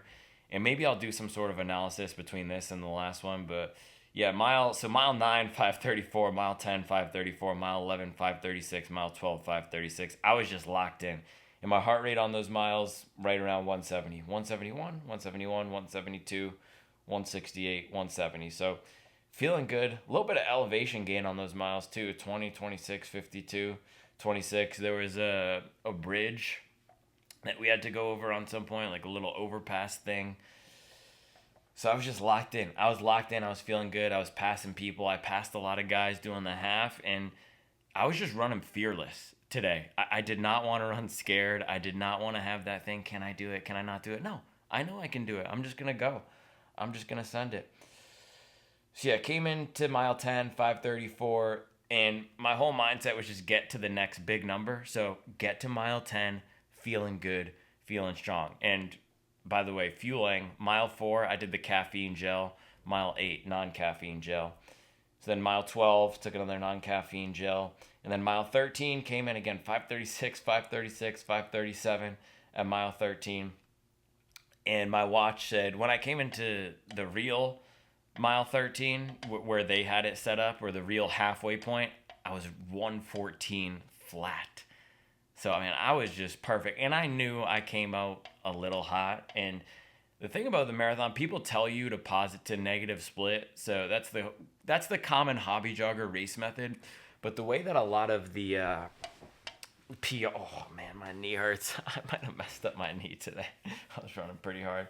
I'm going to take a down week next week. I think it'll be okay. It's just anytime you run a hard PR like that, you're bound to have some things that hurt.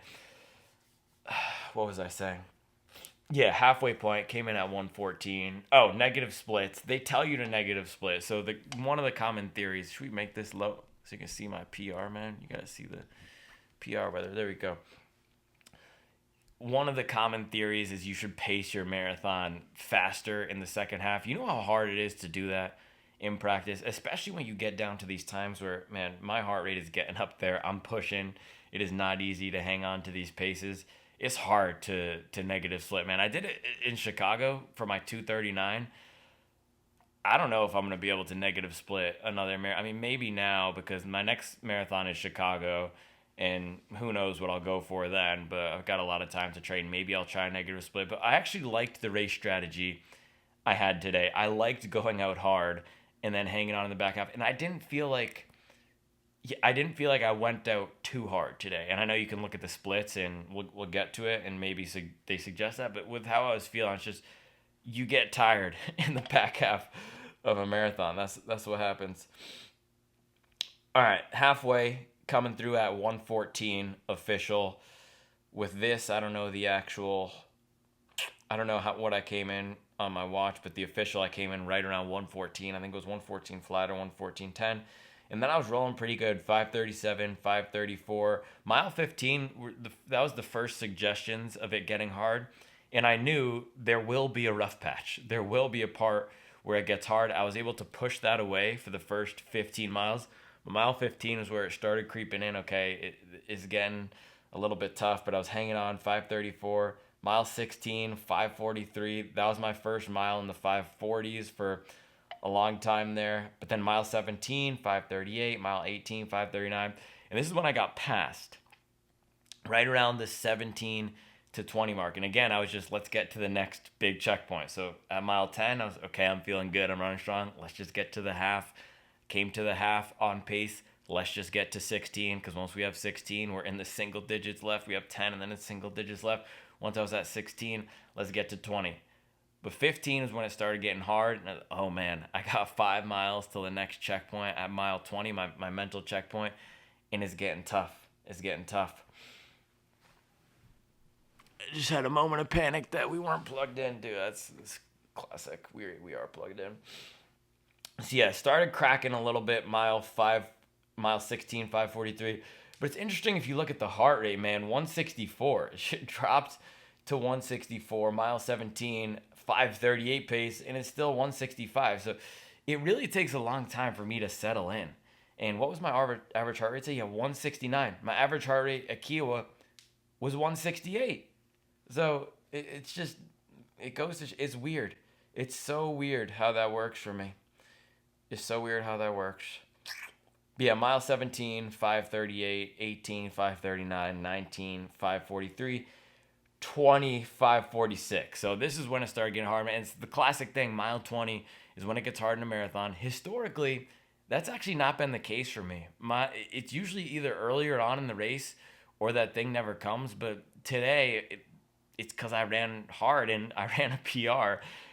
There's no escaping a rough patch, and today the monster jumped on my back at around mile 20. And again, I am not upset about this at all. Mile 21, 5:48, mile 22, 5:51, mile 23, 5:54, mile 24, 5:53. And that's where I lost the sub 2:30 right there. Those were some tough miles, but I was pushing as hard as I could.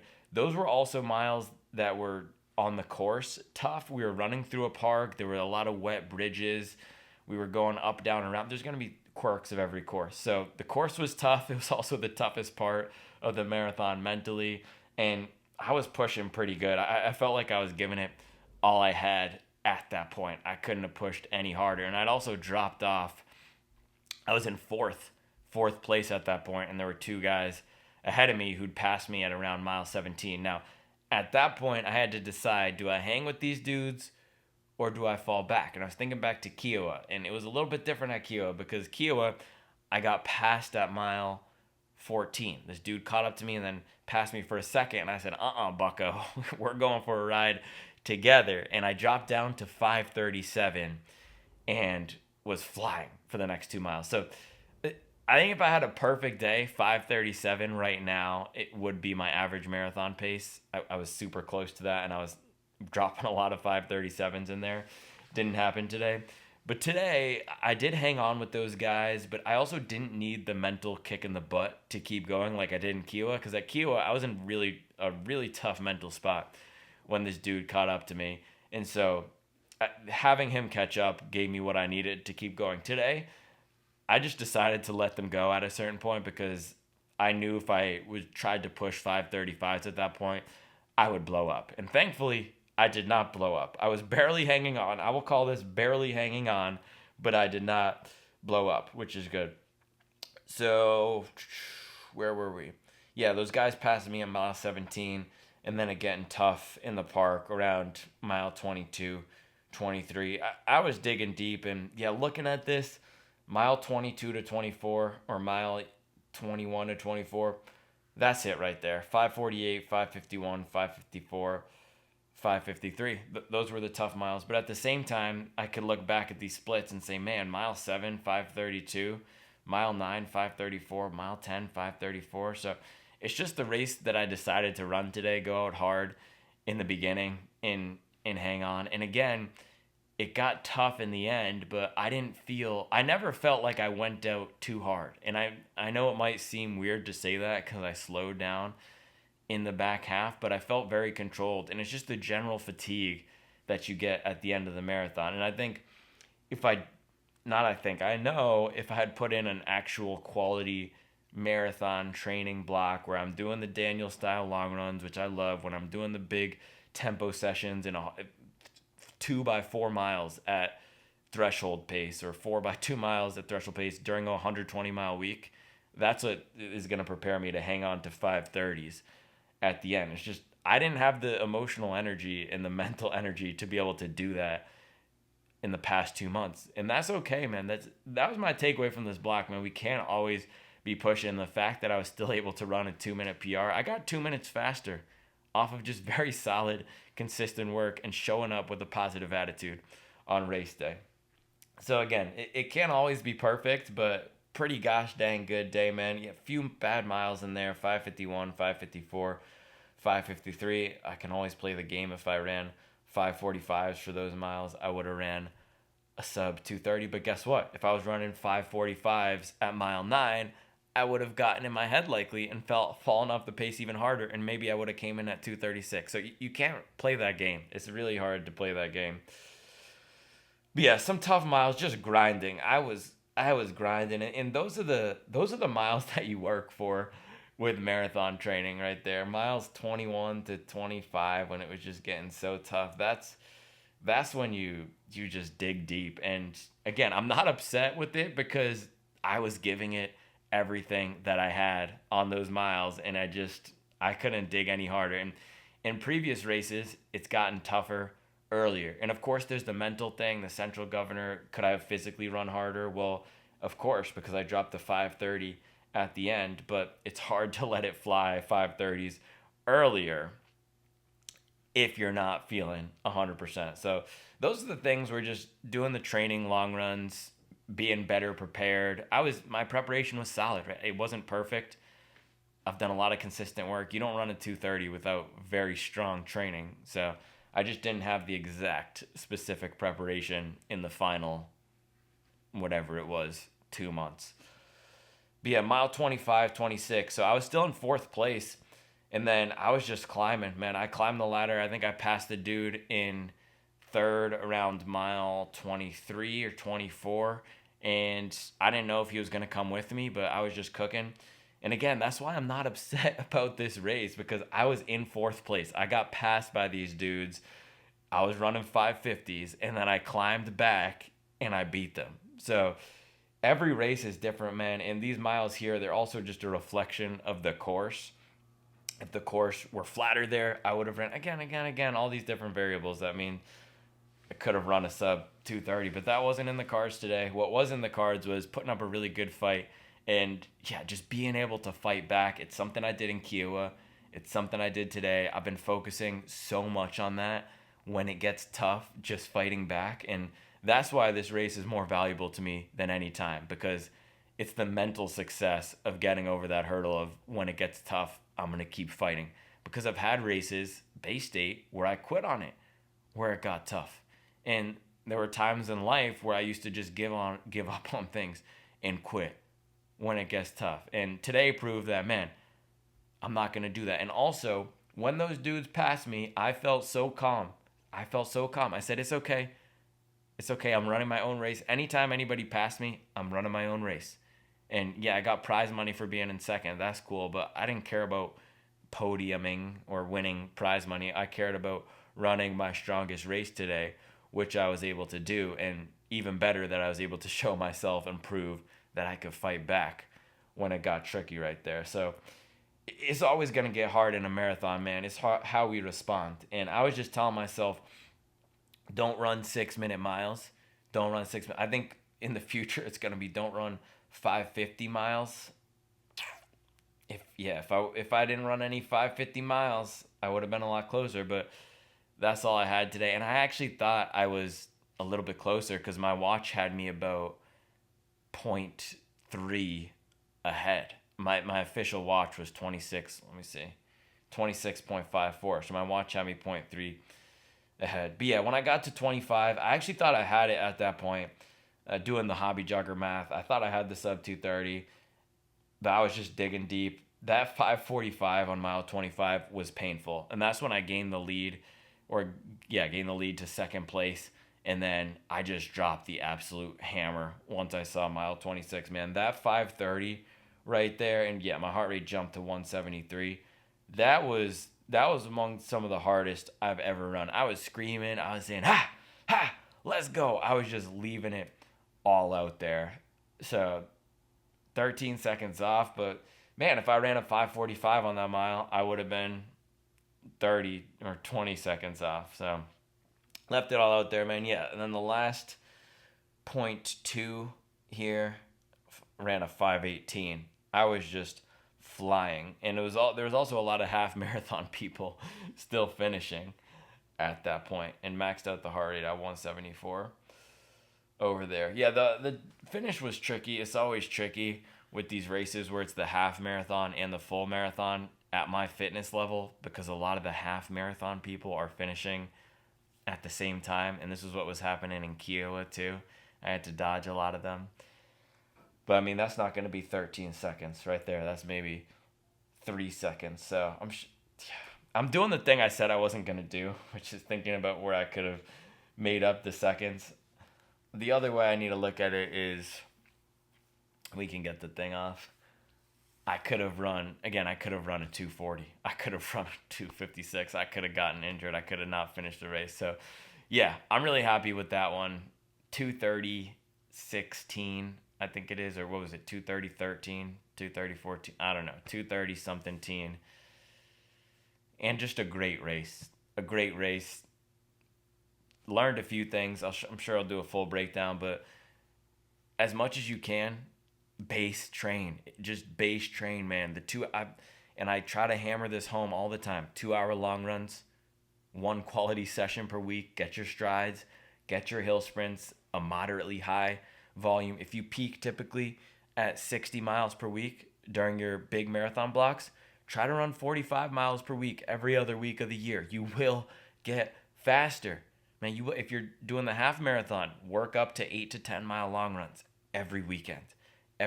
Put in that extra 15 to 20 minutes every weekend. Put in that extra 10 to 15 minutes during the weekday to extend your runs from 4 miles to 6 miles. Just consistently solid, man. Just being consistently solid, it adds up over time. And again, I ran a 2:30:14, but if you look at what I was doing 2 years ago, man, when I ran Coast Guard Marathon, Roni was a month old or 3 months old. Hold on, I gotta restart. Yeah, when I ran Coast Guard, this is about to max out. I'm gonna have to delete some files. Yeah, when I ran Coast Guard Marathon, dude, I finished in 2:49. That was 2 years ago. Today, I finished in 2:30. It's not a magical progression. It's not like I went from 2:49 to running 2:05s in 2 years, but it's a really solid progression from putting in solid, consistent work over time. And that's why when the whole people say get a coach thing, it makes me laugh, because I have something better than a coach, which is a system. I have a system that I commit to, and the system, it just works, baby. The system gets me these PRs. The system helps me progress. The system also keeps me accountable and focused in everyday life. The system of running the 100 miles a week when I can, putting in the 20-mile long runs, doing sessions when I can, doing what I can given my resources and constraints. That is what I am all about. And it just goes to show today, doing that for enough weeks, months, and years will get you faster and will also improve your quality of life. That's what this whole thing is about for me. It's not just about running a fast time. It's about getting better in all facets of life. All right, man, I think that's where I'll leave it. It is noon. I'm going to head back to the start line over there, pick up my award. I appreciate you guys, man. Another good marathon in the books. 14 seconds away. We'll find it somewhere. I said I wasn't going to focus on that. It's hard not to, though. It is hard not to because I've had the goal for such a long time, and I was so close today. But I could have run a 250. I could have run a 332. So it goes both ways, right? We got to be happy with what we have. So I'm really happy to be a 230 marathoner now, to show up, give it a strong effort, and make the slugs proud. I appreciate you, Hobby Jogger Nation. Man, we got to check out the little view here. Might have to dive in. Get a little Marvin Gaye and Chardonnay down by the pool, man. Is that mold or dirt? I'm not trying to put them on blast, I'm sorry. But we do have some nice palm trees here down the coast. Man, some palm trees. Do we have an ocean view? Oh, hobby surfer action. Let's go. Ah, yeah, we do have a view of the bay on the side of the balcony. Not bad, man. Not bad. Shout out to Wilmington. Beautiful day. This is PR weather. I mean, you look at this. PR weather. Oh my gosh, dude. I didn't even realize. Did you see that? They have a Wick container. This is my favorite container brand. Oh my gosh. I'm gonna have to take a selfie with this. Oh my god. Wick. I cannot believe it.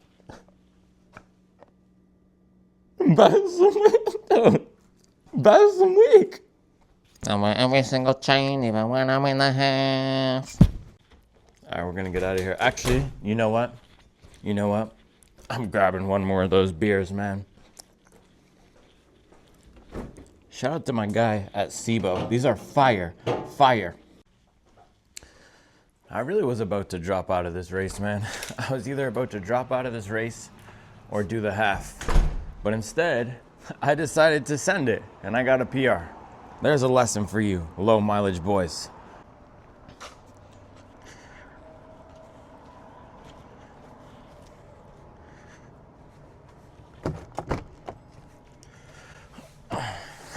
I know somebody's gonna say I would have gone sub 230 if I weren't wearing the Chinese shoes. Well, you know what? Your mom would have been a lot happier if she didn't have you. On the streets, shout out to T3. Yeah, another thing I was thinking, man, the marathon is so much about days, good days and bad days. I said this in the Shakeout Run yesterday with Grant, and I was just saying to myself, have a day, kid, have a day, kid. It's a good day. It's a good day. And I was having a good day, man. I was having such a good day. I was able to push out all the negativity. And it got tough. It got tough. The dragon jumped on me at the end there, but so much about days. And if you can control the mindset, and I didn't run a perfectly clean race, but if you can control the mindset, show up positive, understand that it will get hard. Understand, man, I was feeling mile 7 and 8.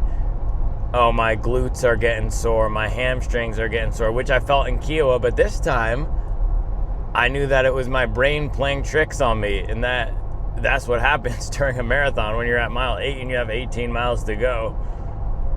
You're going to feel things, and it's going to feel like it's getting hard, man. Oh, the other nice thing, which I didn't say, so I didn't talk all that much about the course. Now I think I'm actually driving by some of the areas with the course. The course was perfect. Now, there were some quirks to it. We were running on a highway for some of it, through the park and everything, but in terms of the actual running terrain, so ignoring the environment and the views, perfect, man. Slow, long, flat straightaways for a lot of it. The park was tricky. That was the one thing with the bridges and everything that will slow you down. And if we want to talk about 14 seconds, man, those bridges definitely slow me down. But this is the thing about, if you're going for a big time, you want to be undeniable. My fitness was not undeniable today to get the sub 230. It's right on the line, and I knew it was right on the line. But yeah, the course was great, man. As I mentioned earlier, the crowd support was really good for a regional race like this. The logistics, super easy. So I stayed on Wrightsville Beach right here, and I was able to actually just jog to the race. And then from the end, I did the bag check, and they dropped all the bags right there at the end line. Super easy, man. There was nothing too difficult about this race. You didn't have to wait in huge corrals or anything. So there's positives and there's negatives of races at all sizes. With the majors, you'll be rolling more with the big pack. There's more excitement. There's more activations from the brands and events. But races like this, they're easier to get around, and really good course, man. Really good course. The only downsides were, the park. It was tricky in some places, lots of turning in the bridges. And then mile 23, 24, there was an uphill. But I was fighting pretty good at that point, so it didn't really slow me down all that much. But yeah, man, good days and bad days. Today I had a good day. It was a good day. I think best day, could I have found 30 more seconds out there? Yeah, of course. But I was pretty dang close to what I think my best was for today. I knew I wasn't going to go 226 or 227.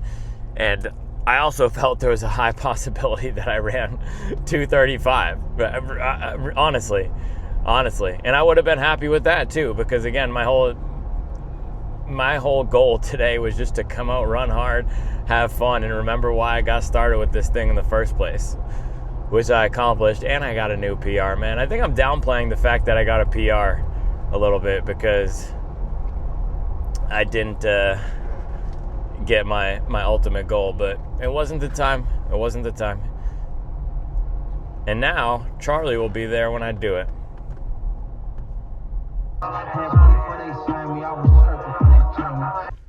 It's a banger, bro. I said I had money before they signed me. I was turned before they found me. I've been turned, bro. I've been ripping PRs in Wilmington. That's the thing, actually. Because I ran that half marathon here a few years ago, it was a slightly different course, but there was a lot of similarities. There was a lot of area. That park, I'd run through it before. Also the out and back on the downhill. Basically, the Ironman half was the second half of this course because you started here. This was actually literally, I think there's a parking lot somewhere up to the left here. That was the start of that Ironman half. So I'd run a lot of that course before, especially the second half.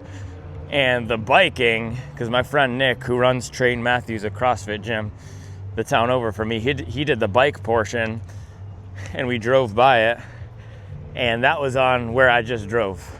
So from the beach to here. So basically the first half of the course. Also, yeah, my knee does feel kind of weird. Maybe I'll actually take some time off after this race. 72 hours. Can I make it 72 hours without running? I have so many shoes to test too. I don't know. Still going hard out here, man. Beer, coffee.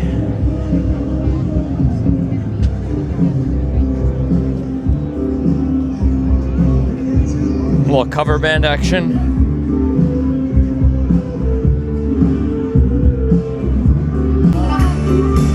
Banger. Alright, gonna head back and do some work now. Actually edit this behemoth of a video. They said they're mailing me the check. Can't believe I won money from a race. That's great. $500? Why wasn't this race more competitive? You know, $500 for second place. That's crazy. Congrats, man. Found me at the corner of Nut Street, getting to it. Some respect on Nut Street. I think they also gave me some shades. The thing is, I wear glasses. I would love to get some prescription shades. These are pretty nice though. Probably give them to Reevesy. I'll be styling in them. Man, another low-key nice thing about this race, good practice, just blasting 5:30s in a marathon fearlessly. I mean, there's no way I could average 5:33 for a marathon right now, but I was just blasting them fearlessly. And there is something to developing confidence at these paces. I was so confident today. The words that kept popping into my mind were calm, strong, and confident. And I'm always jumpy and jittery. That's probably why the heart rate is a little higher, even though I was so relaxed before this race. But I was just so calmly dropping 5:30s, and that's solid work that does not go away. And the reason I was able to run 2:30 today is because I ran 2:32 a few months ago. So I had the confidence, and I've just started chipping away. And so, man, so close. There's going to be a big breakthrough at some point, and it's just nice to see the progress. And like I was saying a few weeks ago, that I don't really get breakthroughs that much anymore at this level. It's hard to get a breakthrough, but with the 2:32 and then this 2:30 and how calmly I was dropping 5:30s, it feels like I could have a big breakthrough doing another solid summer and fall training block. And I always have my best races in the fall. This was just a bonus. This was a bonus one I snuck in, but I'm glad I did, because PR is now sitting at 2:30. It just gives me even more confidence for Chicago taking a massive chunk off. It's about to be a movie. Listening to So Appalled, Kanye, Jay-Z, and he said, "Ye already told you we major, you cockroaches." I think that's my theme song for Chicago this year. Bro, it's about to go down. So the other thing I just thought about, I'm just saying things as they come to me. The taper, man, the taper, it's such a lie. And I only decided I was going to do this on Monday or Tuesday, so thankfully I didn't have too much time to get in my head about the taper. But Thursday, when I ran the Cloud Monster Hyper, I knew I was doing this.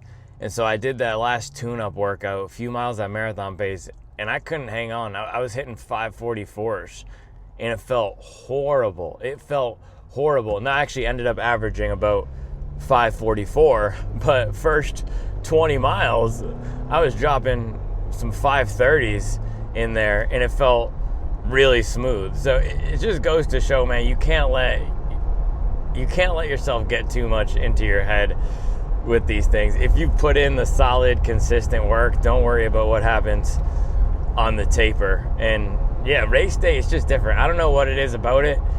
Race day, you got to trust that you'll find just a little bit extra. Because if you look at my last few months of training, it's nothing impressive, but it's the solid work and believing that I could do it. I again, could have easily gotten in my head on Thursday in that workout in the Cloud Monster Hypers and said, oh my gosh, I'm so unfit. I could barely hit 5:44. My heart rate is at threshold pace. Meanwhile, I'm running marathon effort slower than my goal marathon effort. But man, the more reps you get at this thing, and the more times I've done this, the calmer, stronger, and more confident I'm becoming. It just takes the reps, man. That's what the mileage is all about. You put in the work, you put in the reps, and the rest will eventually fall into place.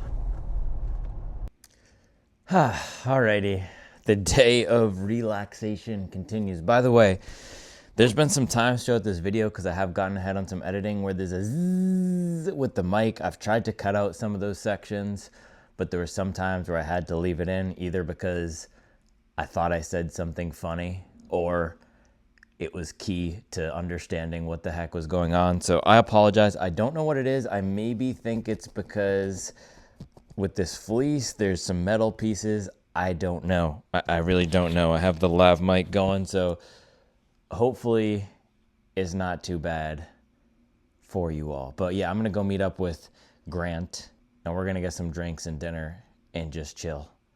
The Bachelor day of relaxation continues. Let's do it.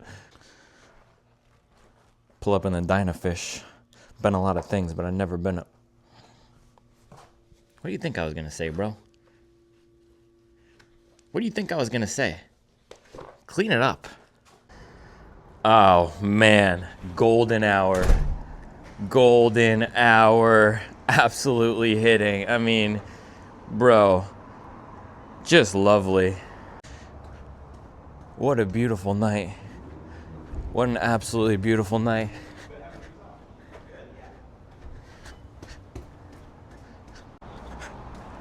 Yo. Golden hour, man. It's so nice out here. How you feeling? Pretty good. A little sore. Knee, yeah. Knee's going through it a little Hey. bit. How are you? You guys look nice. Power couple vibes. Hey, you got the Crocs on. Crocs. You made that for him? That's fire. That's, dude. Sell the team, man. That's brutal. That's a banger. My brother designed the That's a banger. Had to do it. the basketball, sad basketball. Mav's got the GM out now. We just got to get the. Nico. Yeah. Well, isn't Mark Cuban trying to buy the team back? It's a rumor. Yeah. I pray it's true. I don't know though. The Adelsons were like, the team's not for sale. It's like, okay, well, we'll see when Las Vegas gets another team. Yeah, if Las Vegas Yeah. gets a team, they're They'll be buying like, that. actually, you know what? What were you saying? Should we about check them? do you know what trade is? I don't even know. Okay. I'm just a wanderer. I just What's it called again? Tower 7? Yeah. Where'd you park? Okay, cool. I just want to make sure you didn't get towed Yeah, I know. in here. Tower Yeah, it's down 7. this way. Okay, cool. Tower 7. I really hope that's where the kids aren't going. Yeah, dude. In Wrightsville Beach, getting active on a Saturday night. Yeah. Is there outdoor seating? Around the corner?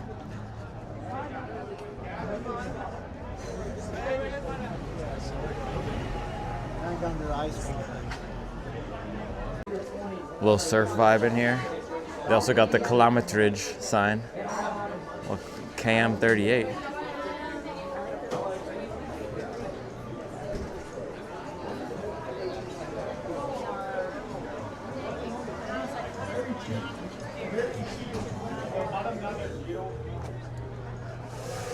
Oh, we're the only ones. We're the only ones trying to get active in the sunlight. It's like nice out here. Yeah.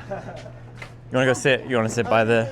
Yeah, yeah, we. Sure. That's for Dino, so we can't. Oh, okay. All good. I know, it's because I know I have big parties that come out here, and they're like, there's 12 of us, but we already have a table outside. And I'm like, baby, what table are you talking about? I'm like, because that's not ours.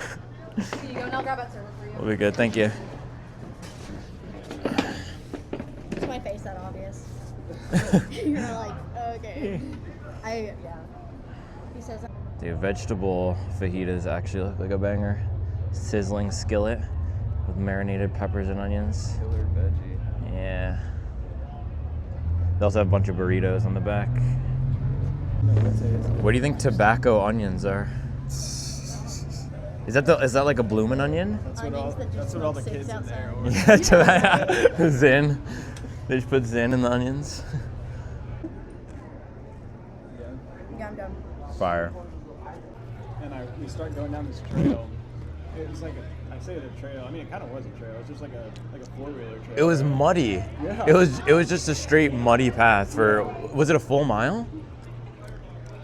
We went up on it, and then we went over like a road or something, and back on it for a little bit. Yeah. And then on the bricks too. Yeah, yeah. They were rough too. Bricks must be slippery. I was like, they should have disclosed this on the front of their website. There'll be 1 mile straight through the dirt. Right. Did you also feel anything with the bridges at the end? Because you were still cooking at that point. Only, not really. But the first one where they had the mats down. Yeah. You could Oh, definitely yeah. sit on that, 'cause they're Yeah. covering that like great texture where it goes, like comes up and down. Yeah. I was talking to the guy that I was running with. I was like, they didn't say anything about a trail running. Yep. In the middle of this marathon. That was crazy. In the fast start 3. Yeah, and then that was the end of the half too. Yeah. So the guys who were finishing the half were going all out last mile on trail. Straight through the mud. Yep. Mud, and then it was basically like cobblestones because the bricks Yep. were just like so uneven. But yeah, the park was the biggest thing for me at the end. There's so much turning. So much turning. And then the bridges, the wet bridges. Gotcha. Yeah. I didn't really have anything to go. I didn't even think about the wet bridges. So I guess. Well, everyone was yelling, "Be careful!" For you. Yeah. Weird. Maybe because I was like kind of alone. Yeah. Yeah. By yourself. Yeah. I had like one section. I mean, right after the mud, where it was the bricks. Yeah. Yeah. Hit one with the front, like the lip of the fast. Oh, Like, and you almost tripped? just ate it. Oh, I was dang. so close to freeze. But it was a vibe. Hey, yes, thank you. You're welcome. Thank you. Oh, sorry. There we go. Pretty solid. Oh, that's me. Thank you.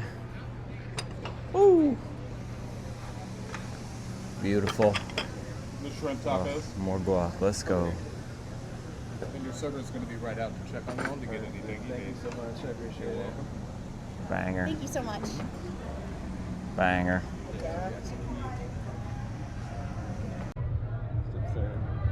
We're on vacation right now. Let's go on another trip. Do you count marathons as vacation? Depends on the marathon. Yeah. Like, we'll count this one as a slight vacation. Yeah. Well, you got the treehouse, and you got. Oh yeah. Yeah. Like, if we stay longer than like we have to, Yeah. Then it's a vacation. Yeah. there is a vacation. Yeah. Like Houston, no. Seattle, Yes. that's different. Houston, we got blessed by my CEO. He hooked you up with a suite or something? Private jet. Oh, what? That's crazy. That's hilarious. Like it's definitely Yeah. it's a vacation. We got to ride in the PJ. Two-way or one-way? Two-way. Oh, round trip. That's fire. That Yeah. was a flex. Yeah. Like, No- Seattle was a vacation. We stayed with her. We went and visited her brothers. Grandma's was not. Yeah. Grandma's, you were staying We got to see one of my best friends. That's true. at Grandma's? At Yeah, Grandma's she lives in marathon. Minnesota. Okay. She came down and spent the day with us. That's true. Yeah. I guess it really depends on the setup. Yeah. Indianapolis. No. That was like a get in, get out. Yeah. Yeah. Take care of business. That's Yeah. the fastest I've ever packed for a trip. Yeah. I think I packed like sweatpants and t-shirts. Yeah, we were there for like 2 days. Got out as fast as possible.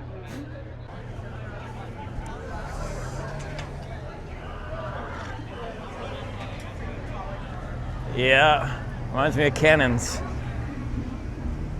Oh, look at that. Like flashbacks. Nice sunset.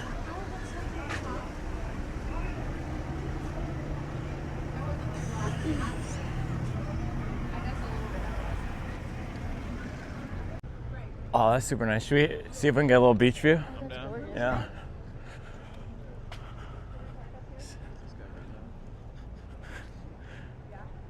His dad, probably. I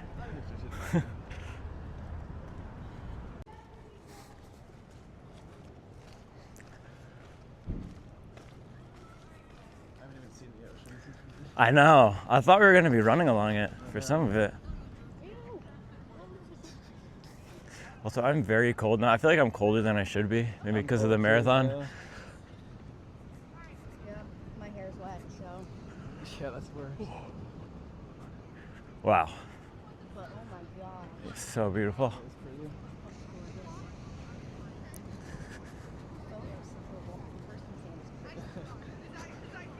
I mean, the water's pink. That's crazy. I was saying, like, I didn't even register that this was a beach town until we like got here. Yeah. I was at the Johnny Mercer Pier. Yeah, it is. Where we were yesterday.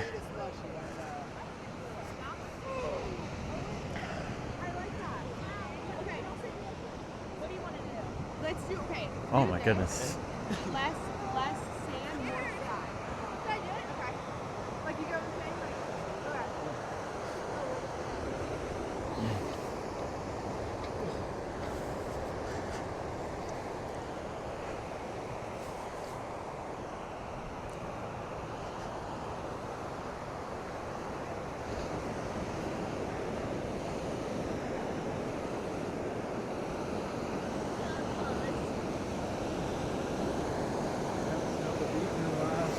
Ah, so nice.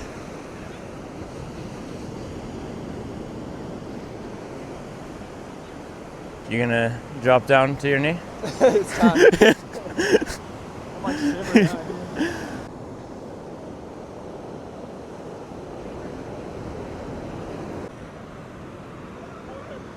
Get some hobby jogger. Like merch shots. Yeah, like. Alright, what shit is this? That's a Brooks. That's for sure. Yeah, Brooks glycerin. It's gotta be. Dog top.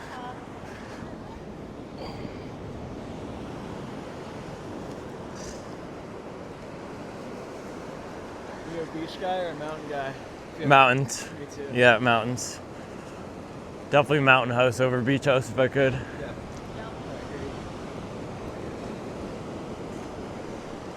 You got anything to say to Hobby Jogger Nation? Shout out Hobby Jogger Nation. Hey. Hobby Jogger Nation. And shout out to Grant on the boards on the gram, killing it. Yeah. Yeah. Yeah, buddy. Yeah, buddy. Mileage pod. It's just the start. Yeah, buddy.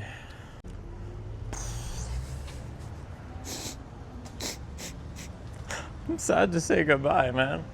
I'm sad to see them go. It was so nice spending time with Grant and Adriana. They're lovely. What? Just two good people. It's just nice being around good people, man.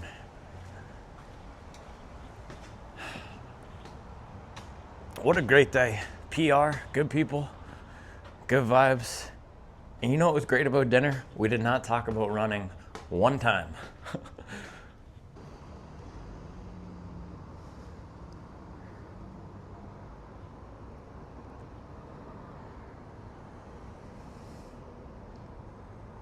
Vibes. It's just vibes, man.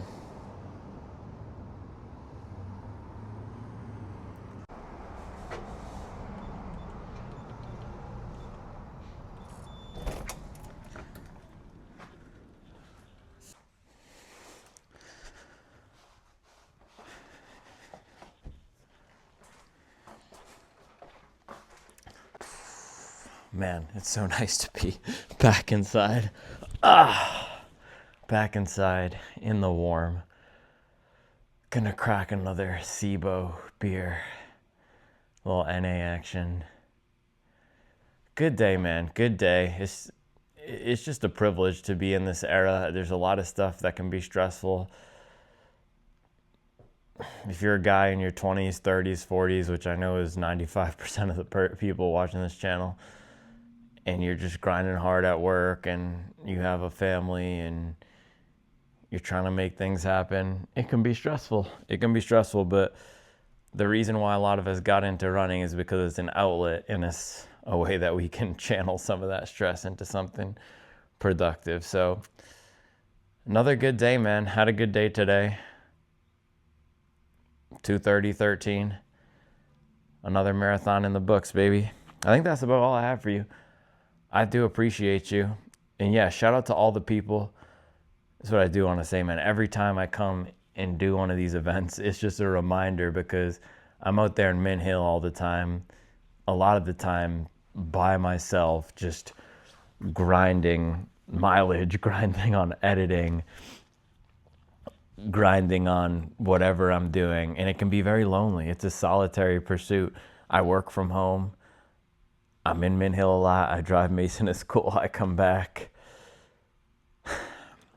But whenever I come and do one of these events, seeing the love in person, seeing so many people yell, sup well, happy jogger, go you wanna, seeing all the comments on Strava after the race, seeing all the people comment on Strava or Instagram and say it was so great seeing you out there today and meeting you, it just makes it feel worth it to me. Okay, we're actually connecting with people and it's making a difference. I love that, man. When somebody came up to me before the race today and said that they were running this race in large part because of my channel, which is just so cool for me. So it's a privilege.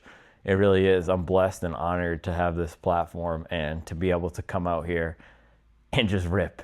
I know it's not forever where it's going to be like this. So we got to appreciate these days when we have them, man.